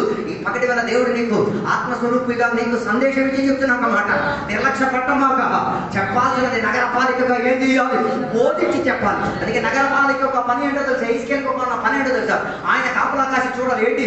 శత్రువులు దాడి చేసుకొచ్చేది, అపాయములు జరిగొచ్చి తీరేది, ప్రమాదాలు జరిగొచ్చి తీరేది. ఈయన ఏం చేయాలి? గట్టిగా కేకలేసి ప్రజలు ఏం చేయాలి? సందేశం ఇచ్చి తీరాలి. మనం ఒక కథ ఎప్పుడు వింటూ ఉంటాం కదా. ఒక కుర్రోడు మందలని మేపేవాడు. మేపిన కుర్రోడు ఊళ్ళో మంచిగా కథ చూడడానికి ఏం చేశాడు తెలుసా? 2 అబద్ధాలు పెరిగాడు. ఏం పలికాడు తెలుసా? సింహం వస్తుంది. ఒకసారి వచ్చేసరి కర్ర పట్టుకొచ్చారు, రెండోసారి కూడా కర్ర పట్టు, మూడోసారి ఏది చేస్తున్నాడు కదా అని చెప్పి ఎవరు ఏం చేయలేదు. రాలే. నిజంగా ఎవరు వచ్చింది? మొత్తం దాడి చేసి తినేసి ఈయన్ని కూడా చెప్పాలి చూపించేసి అంటే కూర్చోబెట్టిన తర్వాత ఈ ఊరికి వెళ్ళి చెప్పింది. ఇప్పుడు మీరు చూసారా? అందుకే నగరపాలిక యొక్క బాధ్యత కరెక్ట్ గా చేసి ఉండి తీరుండే ప్రమాదం పట్టణం మీదకి రాకపోయి ఈ పగటి వేళ అర్థం చేసి నీ మూలంగా నీ పట్టణానికి ఎంత మాత్రం ప్రమాదం వచ్చింది, నీ మూలంగా నీ సంఘానికి ఎంత మాత్రం ప్రమాదం వచ్చింది, నీ మూలంగా నీ కుటుంబానికి ఎంత మాత్రం ప్రమాదం వచ్చింది, నీ మూలంగా నువ్వు ఉన్న ప్రదేశానికి ఎంత మాత్రం ప్రమాదం వచ్చింది. ఈ పగటి వేళ దేవుని కాళ్ళ మీద పడి దేవునికి వెచ్చడికి తీరు. దేవా, ఈ ప్రమాదంలో వచ్చి నేను నగరపాలికగా ఏం చేయాలి? విడుదల కర్తగా నేను యెహెజ్కేలుగా నిలబడి తీరాలి. నేను యెహెజ్కేలుగా దేవుని కొరకు ప్రతినిధిగా మారి తీరాలి. అలాగైతే కొందరినైనా ఏం చేయొచ్చు? కాపాడుకోవచ్చు. లేకపోతే మన అయ్యగారికి ఏం పని? సొంత ఊరు దేశాన్ని విడిచిపెట్టి ఎక్కడికి రావడానికి మన పని ఏంటిది? నెల అత్తిచ్చేసుకొని అలా పరిగెట్టి తిరగడానికి కూడా కారణం ఆయనకు తెలుసు. ఈ నగరానికి నా చేతికి దేవుడు ఇచ్చి తీరాలి. అలా ఇచ్చి తీరినందుకే మీరంటున్న విశ్వాసాలు ఎక్కడ కూర్చున్నా బాగుపడి పాప జీవితాన్ని విడిచిపెట్టి ఆత్మిక జీవిత శుద్ధీకరణలో ఉండి నటికి తీరడానుకున్న ప్రయాసం ఫలితమే ఆయనకు పోయిన ఒక ఆయుష్ మొత్తం ఆయనకు పోయింది. ఎన్ని సంవత్సరాలు ఈ సంఘం స్థాపించలేదు? సుమారు 30 సంవత్సరాల పైన అయింది సంఘం స్థాపించబడి తీరి. దాని యొక్క 30 సంవత్సరాల ఆయుష్కు వచ్చాడు. ఒక సంఘంలో ఉన్న కొందరిని కాపాడుకు తీరడానికి, దేశంలో ఉన్న కొందరిని నగరపాలికగా కాచుకు తీరడానికి. కానీ నగరపాలిక పనిచేసే ప్రక్రియలో ఉన్న సమాజస్తులే నగరపాలికను పొడిచి చంపేసేస్తున్నారు. వేదన పరిస్థితి గాయపడుతున్నాడు. అయినా కూడా ఆయన పట్టించుకోకుండా ఏం చేయట్లే వెనుదిరగట్లే. ఎప్పుడూ వెళ్ళిపోవాలని ఆశ కలుగుతున్నారు. మీరు ఒకసారి అయితే అయ్యగారికి హృదయపూర్వకంగా నిజంగా మీకు ఇష్టం ఉంది ఇక్కడ ఈ ఊళ్ళో ఉండడానికి ఆయన గుండిపి చెప్పాడంటే మనం నువ్వు ఇక్కడ రాలేదు. అర్థం కాలేదు. అసలు ఇష్టం రాదు. ఎందుకు ఎగరవుతుంది? నగరపాలికగా పనిచేసిన వాడు, ఎందరో ప్రాణాలు కాపాడినప్పుడు ఆ ప్రాణం కాపాడిన వాడు ప్రాణం పొందుకొని యువతలకు కదిలేటప్పుడు ఉన్న వేదన అయినా దానిని నిర్లక్ష్య పెట్టేసి ఆ నగరాన్ని కాల్చుతున్నాడుగా. ఆ కృప ఉండబట్టి దేవునికి సొంతం. అందుకే నేను చెప్పిన వాళ్ళకు ఉద్దేశం మౌనం పాటించడంగా నగరపాలిక ఏం చేయాలి? లోకానికి సందేశం ఇచ్చి తీరాలి. ఎందుకు మనం స్వార్థ చేసేది? డబ్బులు రావడానికి లేదా సంఘం వినడానికి కాదు. ప్రమాదం రాకుండా ఏంటి? నరకమైన ప్రమాదం. మీరు సింపుల్ అనుకుంటున్నారేమో. 10 నిమిషాలు మీరు ఒక పొయ్యి కాడ కూకోండి, కూకోలేదు. కారణం ఏంటిది? ఆ వాసనకి, ఆ వేదనకి, అక్కడ దానికి ఏం చేయలేదు. ఒక అడగకి ఒక మనిషి యుగం నరక బంధకంలో ఉండి కేకేసే కేక ఇప్పుడు కూడా నీకు వినబడట్లేదు. అడిగిగా మనం స్వార్థ చెప్పట్లేదు.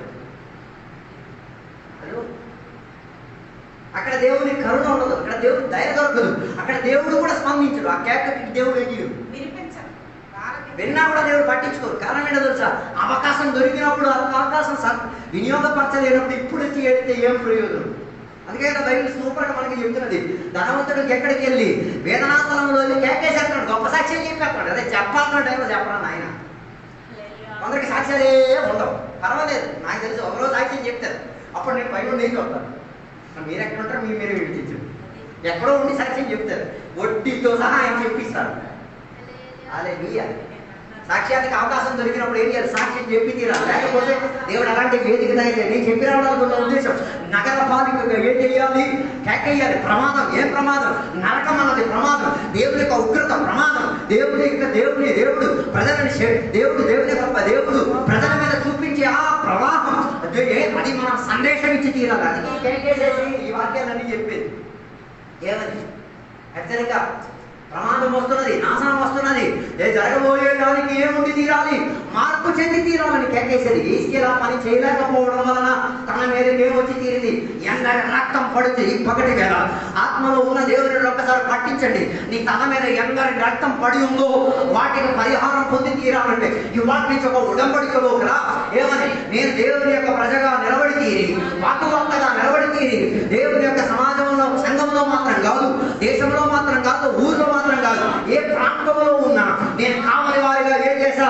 హెచ్చరికల సందేశాన్ని బయలుపరిచే వారిగా మారి ఉంటాను. హల్లెలూయా. మూడోదిగా బైబిల్ చెప్తున్న మాట యోనా గురించి. యోనా గ్రంథం 1:1-3 వరకు మనం చదవగలిగి తీరితే యోనా కూడా మౌనం పాటించే ఒక ప్రక్రియలో ఉన్నాడు. యోనాకి దేవుడు చెప్పారు ఏమని? నినవే పట్టణానికి వెళ్ళి ఏం చెప్పమని చెప్పారు? సువార్త చెప్పమని చెప్పారు. ఓ లార్డ్, వార్తనే మొదటి వక్త, సువార్త చెప్పడానికి మొదటి వక్త ఎవరు? మాట వినండి పాస్టర్. అర్థం కాదు. పాత నిబంధనలో సువార్తను ప్రకటించడానికి బయలుదేరినవాడు ఎవడు? యోనా. ఆయన కూడా ఏం చేశాడు? మౌనం పాటించాడు. ఎంత చిరాకుతో ఎక్కడికి బయలుదేరాడు? నినవే పట్టణానికి బయలుదేరాడు. నేను చెప్పి రావడానికి నా ఉద్దేశం నోహావు కానీ ముందుగా తయారై ఉండి తీరితే మా బైబిల్ చెప్పిన మాట నినవే పట్టణం ఎంత స్పందన కలిగిన వారంటే ఈ కాలంలో దేవుని బిడ్డలు కూడా అలాంటి స్పందన ఉండదు. ఆ ఊర్లో ఈయన ఏం చేశాడు? 3 రోజులు తిరిగి స్వార్థ చెప్పేసరికి ఊరిలో ఉన్న రాజు దగ్గర నుంచి పశువుల వరకు, నేనే పశువు చేసినది నేను చూడదు. దేవుని పశువు చేస్తాయి కదా, దేవుని పశువులు చేసేది. అర్థం కాదు. దాని అర్థం 3 రోజులతో పాటు వాళ్ళ మేకలకి కానీ, గొర్రెలకు కానీ, మందలకు కానీ దేనికి ఏం చేయాలి? ఆహారం ఏమి పెట్టించుకున్నా ఈ కేక వేయకుండా వైద్యులు చెప్తున్నమాట. కోడి కాకి పిల్లలు ఏడిచే దానిని దేవుడు పట్టించుకునే దేవుడు అంటే ఆ దేశంలో ఆ రోజు ఏ పిల్ల ఏం చేయలేదు, ఏ పిల్ల కాకి పిల్ల కూడా ఏం చేయలేదు. ఏడాది కారణం ఏంటో వారందరికి వారికి జీవితంలో చేసిన తప్పిదం గురించి వారికి ఏం కలిగి తీరింది? అవగాహన కలిగించి తీరేందుగా మారేది తీరింది. ఎవరికి మార్పు లేదు. యోనాకు మాత్రం మార్పు లేదు. అర్థం కాలేదు. యోనాకు బదులుగా దేవుని మీద ఏమైపోతున్నాడు? పాపం అయిపోతున్నాడు. దేవునికి ఇచ్చేస్తున్నాడు. దేవుని మీద బాధపడాడు. దేవుని మీద ఈ కాలంలో 90% దేవుని మీద వెళ్ళిపోయాడు. మొన్న పాపతో నేను మాట్లాడాను, అది దేవుని మీద వెళ్ళిపోయిందంట. చర్చి చేస్తుంది, ప్రార్థన చేస్తుంది, అన్ని చేస్తుంది, ఎవరి మీద వెళ్ళింది? దేవుడు నాకు అన్యాయం చేస్తాడు. దేవుడు న్యాయం చేయించంటే అన్యాయం కూడా చేయించున్నాను. ఏంటి ప్రాబ్లం? జన్మించినవాడు ప్రాణం తీయగలిగే హక్కు ఆయన ఉంది. కొందరు దేవుని మీద అడిగారు. ఇక్కడ తిరిగొచ్చా? దేవునికి అసలు దేవునికే నువ్వు ప్రశ్నించలేవు. దేవుడు నీకు తిరిగి నువ్వు ఎవడు అన్న ప్రశ్న అడిగావు, నీదికి జవాబు ఉండదు. అర్థం నువ్వేమని చెప్తావు? నేను మనిషి. ఎలా మనిషి? ఆయన అడగడం మొదలెట్టడానికి ప్రారంభించింది మనకేం ఉండదు. జవాబులు ఉండవు. అందుకే దేవుని మీద అడగడం కాదు, దేవునికి ఏమైనా విధాయత కలిగి ఉండి తీరాలి. నేను చెప్పి రావడానికి ఉన్న ఉద్దేశం, ఈయన దేవునికి వాదించుకుని అడగడం మొదలెట్టాడు. దాని వలన ఏమై తీరిందో, ప్రజల యొక్క సంరక్షణకు కారణమై తీరింది. నేను చెప్పి రావడానికి ఉన్న ఉద్దేశం, ఆయన మౌనం పాటించడం ఏమైంది, ఎంత మాత్రం వారి మీద ఉగ్రత తీసుకురాబడి తీరింది. కానీ ఎప్పుడు పలకడం మొదలెట్టాడు, ప్రజలకి విమోచన కలిగి తీరేది, మార్పు కలిగి తీరింది. నాలుగోదిగా పిలాతు కొద్ది అని చెప్పిన రాజు గురించి మత్తయి సువార్త 27:24 చెప్పినప్పుడు అక్కడ ఆయనకు తెలుసు యేసయ్య ఏ రీతి కలిగిన తప్పిదం చెయ్యలేదని, యేసయ్యలో పాపము లేదని, యేసయ్య ఏ దోషణకు ఏం కాదు, నిర్ణయస్తుడు కాడు అని చెప్పినా కూడా ఆయన మౌనం పాటించారు. ఎవరి ముందు? ఆయన మీద ఫిర్యాదు చెప్పి కేసు చెప్పిన సకల రోమిల మేలు, అదే రీతిగా అక్కడ ఉన్న సదుకీలు, పరియులు, అదే రీతిగా హెరోదీయులు అందరూ అక్కడ ఉన్నారు. వారి సమక్షంలో ఈయన ఏం చేశాడు కదా, చెయ్యి కడిగేశాడు. మన దేవుని కూడా అంత తెలియదు, చేతులు కడిగేస్తావు. బైబిల్ చరిత్ర చెప్పిన మాట కొంచెం పిలాతు జీవితకాల తరగతిలో చనిపోయే గడియలో కూడా నీరుతో ఎప్పుడు చేతులు కడిగేవాడు చచ్చిపోయినంత వరకు. ఎందుకు తెలుసా? ఆడి మౌనం పాటించిన దాని యొక్క తీవ్రత భరించలేక చచ్చిపోయాడు. అర్థం కాలేదు. సో యాక్ట్ ఎప్పుడు సందర్భోచితం వచ్చిందో ఏం చేయాలి, ఆ సందర్భోచితంగా ఏం చేయాలి, చెప్పాల్సిన సందేశం చెప్పి తీరాలి. అర్థం కాలేదు అనుకుంటా. దాన్ని అలా చేయలేకపోతే అది నీ మీదకి ఏమైతుంది, బరువుగా మారించి వెళ్తుంది. అందుకే దేవునికి బిడలారా, పొంతి పీలాట్లకు అన్ని కడిగడం కాదు, అన్ని కడిగేసి వదిలేయడం కాదు. ఆ కడగాల్సిన సమయం వచ్చిన టైంలో ఏం చేయాలి, నిజాయితీని ఉన్నట్టుగా మాట్లాడి తీరగలిగి తీరాలి. ఐదోదిగా ధనవంతుడు లాజరు కథలో ఉన్న ధనవంతుడికి ఎందరు సహోదరులు, 5 సార్లు బతుకునేటప్పుడు ఒక్కడికి స్వార్థ చెప్పడు. 5 ఏం చేయలేదు, స్వార్థ చెప్పలే. బతుకునేటప్పుడు వెళ్ళి పంపలు గాయలు కూరలు ఎన్ని తినేసి వచ్చావు, ఆ రక్షణ పొందని మోహన మనసు పొందని ఏం చెప్పలేదు. ఎప్పుడు చెప్తున్నాడు వీడు? నరకానికి వెళ్ళిన తర్వాత నరకం నుంచి దేవుని కేక, లాజరు సరిగ్గా పంపించు. మా 5 అన్నయ్య బతుకునేటప్పుడు నువ్వేం పీక్కున్నావు? అర్థం కాదు. నువ్వు చుట్టాలు బంధువులు అని పరిగెట్టేస్తున్నావుగా, ఎందరిని మార్చావు. అక్కడికి వెళ్ళి పప్పన్నం గోరన్నం అన్ని తినేసి కూర్చొస్తున్నావు. అర్థం కాలేదు. అది చచ్చిన తర్వాత చెప్తావా? అదో అదో ధనవంతుడు బతుకునేటప్పుడు అన్నయ్యకి ఏం చేయలే. అందరూ ధనవంతులే, పేదలే కాదు. ఓడాసిపోడు. బతుకునేటప్పుడు డబ్బే వాళ్ళకి శరణమై ఉండేది. డబ్బుల గురించి మాట్లాడారు కానీ దేవుడి గురించి ఒకనాడు ఏం చేయలేదు, మాట్లాడు. ఈ కాలంలో కూడా చాలా మంది దేవుడు పెట్టు చుట్టాలు బందరికి మంది పరిగెట్టేస్తున్నారు. బాబు వారికి స్వార్థ చెప్పు, వారికి రక్షణ మార్గం గురించి బోధించు. చచ్చేంత వరకు వెయిట్ చేయడం కాదు, అది నీకు బరువై మారి తీరుతుంది. ఎందుకంటే దొరికిన అవకాశంలో ఏం చేయాలి, ప్రతి ఒక్కరికి స్వార్థ చెప్పి తీరాలి. ప్రతి ఒక్కరికి నీ కాలర్ ట్యూన్ కూడా స్వార్థ చెప్పాలి. అర్థం కాదు. ఈ ఫోన్లో ఉన్న కాలర్ ట్యూన్ కూడా ఏం చేయాలి, స్వార్థ చెప్పేటట్టు ఉండి తీరాలి, వర్తమానం ఇచ్చేటట్టు ఉండి తీరాలి. నేను చెప్పి రావడానికి ఉద్దేశం, చచ్చిపోయిన తర్వాత ఈయన ఎవరి దగ్గర, దేవుడి దగ్గర చెప్తున్నాడు, ఎవరిని పంపించాడు? ఎందుకు దేవుడు లాజరుని పంపించలేదు?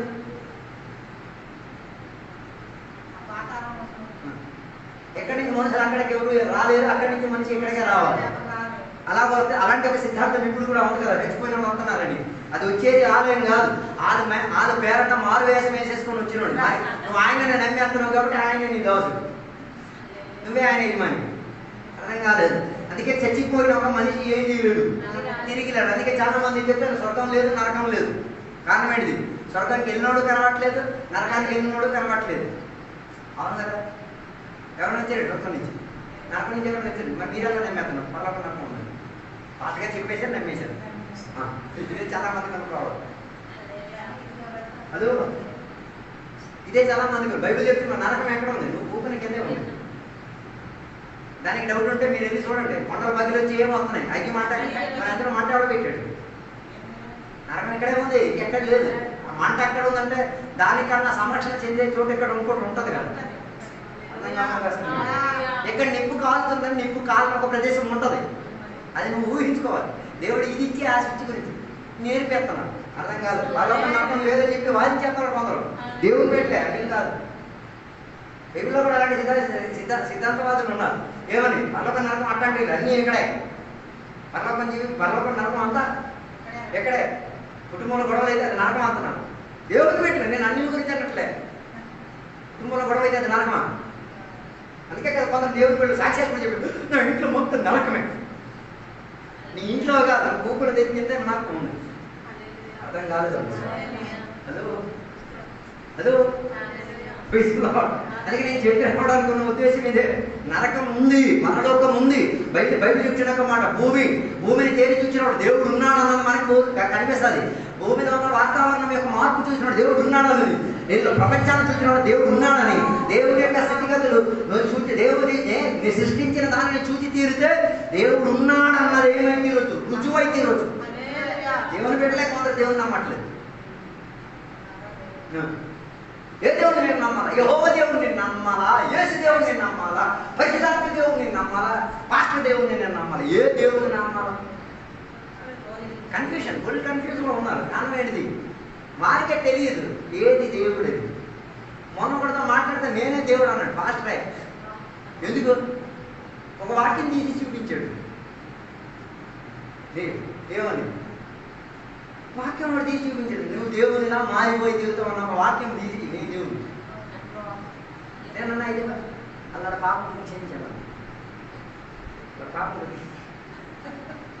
అదే అవ్వదు, అది దేవుడు. మరి నువ్వే సహదేవుడు అర్థం కాదు. దేవుడి మీద సంగతి నాలుగు నమ్మకం ఏంటో సార్. ఏసైతో కలిపి మమ్మల్ని కూర్చోబెట్టి నేను వేసేవా మన పూర్ణతలోకి ఏం చేయలేదు. ఏసైలా మార్పు చెందదు, ఆశిస్తున్నాం అలా మారాలని. అర్థం కాదు. మనం దేవుడు అయిపోవాలి. అలాగైతే ఇంకా రేపటి ఒక చేతి పెట్టేసింది స్వస్థత అయిపోయి బాగు అయిపోయి దేవుళ్ళు మనంగా కదా. అందుకే ఈ ధనవంతుడు కూడా దేవుడు అనుకుని ఏం చేస్తున్నాడు? ధనం అదే నా దేవుడు, అదే నా సర్వస్వం అనుకోండి. చచ్చిపోయే గడియా కూడా తన సహోదరుడికి ఏం చేయలేదు, ఒక్క సందేశం చెప్పలేదు. అది దొరికిన అవకాశంలో ప్రాణం ఉన్నప్పుడు కొందరికి వార్త చెప్పు, ఆయుష్ ఉన్నప్పుడు కొందరికి ఏంటి దేవునికి వర్తమానం చెప్పు. నరకం ఉంది, పరలోకం ఉంది, నాశనం వస్తున్నది, ఏం చేయాలి? బోధించి తీరాలి. కానీ ధనవంతుడు ఏం చేయలే, బతుకునేటప్పుడు బోధన, కానీ చచ్చిపోయినప్పుడు రుణం తీర్చేద్దాం అనుకున్నాడు. విశ్వాసి కదా, వాక్యం తెలిసిన విశ్వాసి కదా. బతుకునేటప్పుడు చెయ్యలేని రుణం ఎప్పుడు తీరుతారు విశ్వాసులు? ఎక్కడికి వెళ్ళిన తర్వాత వేదనాశ్రమం వెళ్తే వేదనాశ్రమం, పర్లోకం వెళ్తే పర్లోకం, అక్కడ తీర్చారు. అవ్వదు, వర్కౌట్ అవ్వదు. అందుకే నేను చెప్పిన అనుకున్న ఉద్దేశం ఇది. చెప్పాల్సిన సందర్భంలో చూసిన పాపాలను ఏం చేయాలి? గద్దించాలి. ఏసే గద్దించలేదా? బాప్తిసం పొందొచ్చిన జనాన్ని చూసి ఏసే వాళ్ళు ఏ కాల సర్పము ఒక పిల్లలాగా పిలిచి వారిని ఏం చేశారు? హెచ్చరించారు. వారి వీరి మీద పగబెట్టుకున్నారు. ఏమని? మమ్మల్ని సర్వసంతానం పిలుస్తాడు. ఏమనుకుంటున్నాడు? ఆడు ఎవరికి పుట్టినోడు? ఆ వండ్రంగికి పుట్టినోడు కదాడు. ఆడు ఎవరికి పుట్టినోడు? ఆ వేశ్య మలికి పుట్టినోడు కదా. ఎంత అవమానంగా ఆయన మాట్లాడు. అయినా ఆయన దానిని ఏం చేయలేదు, పట్టించుకోలేదు. చెప్పాల్సిన సందేశం ముఖం చూసి చెప్పాడు. ఇస్కరియోతు కూడా వేసే ముఖం చూసి ఏ పని కోసం వెళ్తున్నా ఆ పని బయలుదేరు. అర్థం కాలేదు. పేదలు యేసయ్యను అంగీకరించడానికి ఉన్న అవకాశానికి ముందుగా సాతాను తనకి ప్రేరేపించిన దాన్ని ముఖం చూసి చెప్పారు.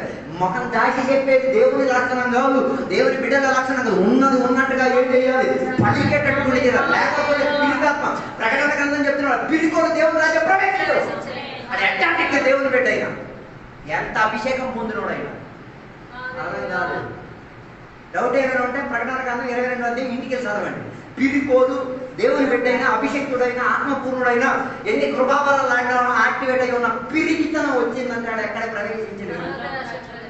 నీలో పిరికాకుండా ముందు దాన్ని బద్దలు కొట్టిన తర్వాత ఈ అభిషేక కార్యక్రమానికి అర్థం కాలేదు. అందుకే అపోస్తలుల క్రియలు చదవగలిగే పిరికాత్మతో ఉన్న శిష్యులు గది లోపల కూర్చొని ఏమై ఉన్నారు? తాగొచ్చిన దాని మధ్యలోకి ఎవరు దిగొచ్చారు? ఏసయ్య దిగొచ్చారు. వారి పిరికితనాన్ని మార్చి తీరేంతగా ఏసయ్య రావడం మాత్రమే పరిశుద్ధాత్మ కూడా వారి మీదకి వచ్చి తీరేది. అదే బైబిల్ చెప్తారు, పరిశుద్ధాత్మ వారి మీదకి వచ్చేసరికి పిరికితనం వారిని ఏం చేసేది? విడిచిపెట్టి ఇప్పుడు కూడా అభిషేకం పొంది అనివాసాలు మాట్లాడి పిరికితనం పోలేదంటే వేరే పని చూసుకోయమ్మా, వేరే పని చూసుకోండి. ఎందుకు ఈ పని? పాటవారం ద్వారా పిరికాత్మ నాలో నా వసించి కాపురంగా వేసినే పిరికాత్మతోనైనా మొత్తం వాళ్ళని చేసేస్తున్నాను. ఆపండి. పిరికాత్మ కాదు మనకిచ్చిన ఆత్మ ఎట్లాంటి ఆత్మ? విడుదల మించే ఆత్మ, స్వాతంత్రం ఇచ్చే ఆత్మ, సాతాను యొక్క పునాదులను కలిపే ఆత్మ, మరణ వాక్యాలను ఎదుర్కొనే ఆత్మ. ఆ ఆత్మదేవుడు మనకి ఇచ్చారు కాబట్టి మౌనం పాటించుకోండి. అందుకే కదా యేసయ్య దురాత్మలను వెళ్ళగొట్టడానికి వెళ్ళిన ఆ సందర్భంలో దురాత్మ ఈయన మీదకి కేకలేసుకుని వచ్చినప్పుడు మౌనం అంటావు. దురాత్మను ఎందుకు మౌనం చేయించింది? అర్థం కాలేదు. ఎందుకు దురాత్మ వెళ్ళగొట్టే చర్యలో సేవకులు దురాత్మకు మౌనం పాటించేది? అది తగ్గే నిజాలు చెప్తే ఇక్కడ కూకున్న కుటుంబాలు కొట్టేసుకుంటాయి. అర్థం కాలేదు. ఎవరు కొట్టేస్తారు?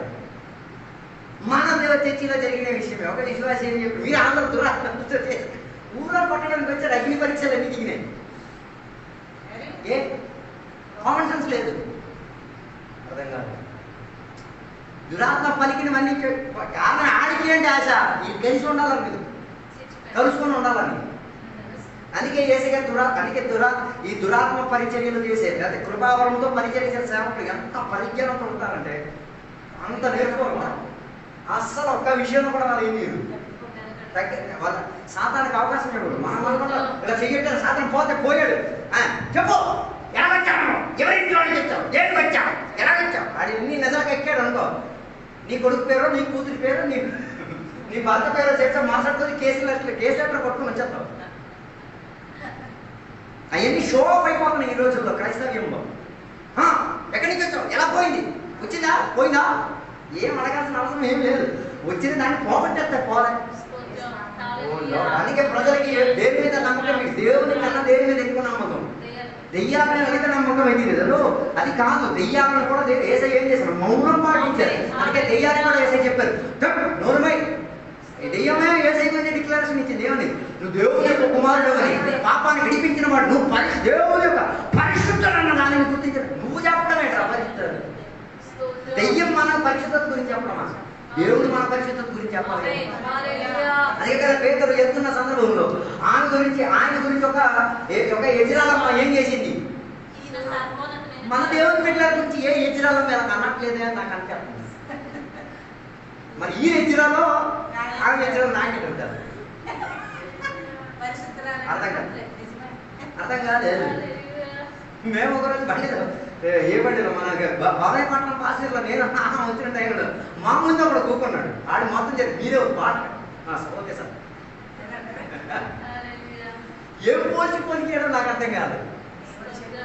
మరి అయ్యగారిని పోలితే ఏదో మనం ఏమా నన్ను చూసారు అయ్యగారు అదో నన్ను లేదో నాకు తెలియట్లేదు. మనల్ని చూసినప్పుడు యథార్థ ఆత్మికులను పరిశుద్ధులను చూసినప్పుడు ఎవరు గుర్తిస్తారు? దురాత్మలు గుర్తిస్తారు. వాళ్ళు పొగడతల కోసం మనం వెళ్ళకూడదు. అర్థం కాదు. ఈ కాలంలో టీవీ యూట్యూబ్ అన్ని ఓపెన్ చేయండి. దెయ్యాల పొగడతలకే పాటలు పొగిడిపారు. దెయ్యాలు అరే మౌనం పాటించమని చెప్పాలి. దెయ్యాలకి దెయ్యాలు ఎవరిని పొగిడారు? మా పాటలు అద్భుతాలు చేసే పాటలు ఎవరు చెప్తున్నారు? దెయ్యం చెప్తుంది. దేవుడు చెప్పాలి. అర్థం కాలేదు. హలో, దెయ్యాలను ఏం చేయాలి? నోరు మూయించారు. అందుకే అంత్యకాలంలో బైబిల్ చెప్తున్నట్టు మాట అబద్ధ ప్రవక్తలు, అబద్ధ బోధికులు లెగుస్తారు. ఎందుకు? ఇలాంటి మాయా మంత్రజాలను చేసేసి ప్రజలను ఏం చేశారు? వశీకరణలోకి తీసుకెళ్ళిపోతున్నారు. అందరి నుంచి మనం ఏమైతే బయటకు వచ్చి తీరాలి. అలాంటి సంఘాల నుంచి పారిపోవాలి. అలాంటి వాక్య బోధనలో ఏం చేయకూడదు? మౌనం పాటించుకోవాలి. కేకేసి చెప్పాలి. ఏమని? నువ్వు చెప్పే వాక్యోపదేశం తప్పు, నీ దాంట్లో ఏం లేదు, నిజాయితీ లేదు, అది కరెక్ట్ అయినది కాదు, ఇది యుక్తమైనది కాదు అన్నది ఏం చేయాలి? అదే వేదికలో ఆయనకు ఏం చేయాలి? చెప్పాలి. ఇది అలా మనకేంటి? నేను నాన్న ఒకరోజు ప్రార్థనకి వెళ్తే ఆ ప్రార్థన వాక్య పరిచయం చేయడానికి గొప్ప అభిషేక్తుడు వచ్చాడు. ఆయన అభిషేకంతో గొప్ప మాటలు చెప్పి ఒక చుచ్చు పెట్టేశాడు. ఏది? నలుగురు ఒక స్నేహితుడిని ఎత్తుకొని తీసుకొచ్చారు కదా. నలుగురు స్నేహితులు అందులో ఏమైనా రుచుకుందా? నేను చెప్తాను రుచుకు. ఆ నలుగురు విశ్వాసం వీడిని ఏం చేసింది? స్వస్థపరిచింది కదా. ఆ నలుగురు విశ్వాసం వీడిని రక్షించింది. రైట్? ఆయన చెప్పినట్టు నువ్వెవరో ఇక్కడ నమ్మేస్తే మీ తాత మీ ముత్తాతలు అందరూ రక్షణ పట్టి వెళ్తారంట. ఉంచారా? ఆయన అలాగే చెప్పాడు. ఒక చిన్న ట్విస్ట్ ఇచ్చాడు. వాళ్ళ విశ్వాసం వీడిని స్వస్థపరచవచ్చు, రక్షణ ఇవ్వదు. అర్థం కాలేదు. మీరు రక్షించకున్నారు. మీ విశ్వాసం ఏంటి? మా తాత ముత్తాతలు ఎవరు రక్షణ పొందలేదు, నువ్వు నమ్మేంత రక్షణ పొందేస్తారా? జరగదు. ఇలాంటి చిన్న చుచ్చిస్తే చాలు విశ్వాసాలు ఆపత్తి అయిపోతారు. అమ్మయ్య మా తాత మొత్తం ఏదో నమ్మేశాడు రా బాబు పర్వం ఉంటారు. హలో, ఇదే కదా కొందరు పట్టుకొని చెప్తున్నారు, మీ తాత మొత్తం అందరూ నరకం నువ్వు మాత్రం పర్వాలేదు అన్యాయం కాదా అని చెప్తున్నారు కదా. అప్పుడు మనం ఏం చేయాలి?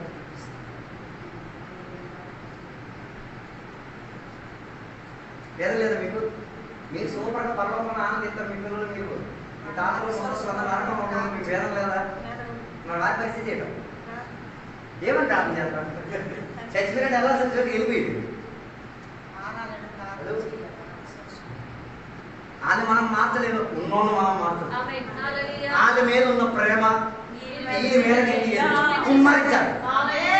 అర్థం కాదు. అందుకే స్వార్థం చేశాను. ఆమె ఎవరో కాపాడలేకపోయాను, ఆమె నేనేం చేయలేకపోయాను. వీళ్ళైనా నేనేం చేసి తీరేది కాపాడుకోగలిగి తీరేది అవకాశం ఇవ్వండి దేవుడా. ఆమె చేయాల్సిన బాధ్యత నాకుంది, అది చేత కాదు. కానీ ఇప్పుడు నేను చేత ఏంటంటే నేనేం చేస్తా, మనల్ని విడిపించుకు తీరుతాను. మన ప్రణాళికలు సిద్ధపాటు కలిగి మనం ప్రయాణం అయితే తీరుతాం. అలాగైతే తీరితే మన జీవితం ఏమైతే తీరుతుంది, బాగుపడి తీరుతుంది.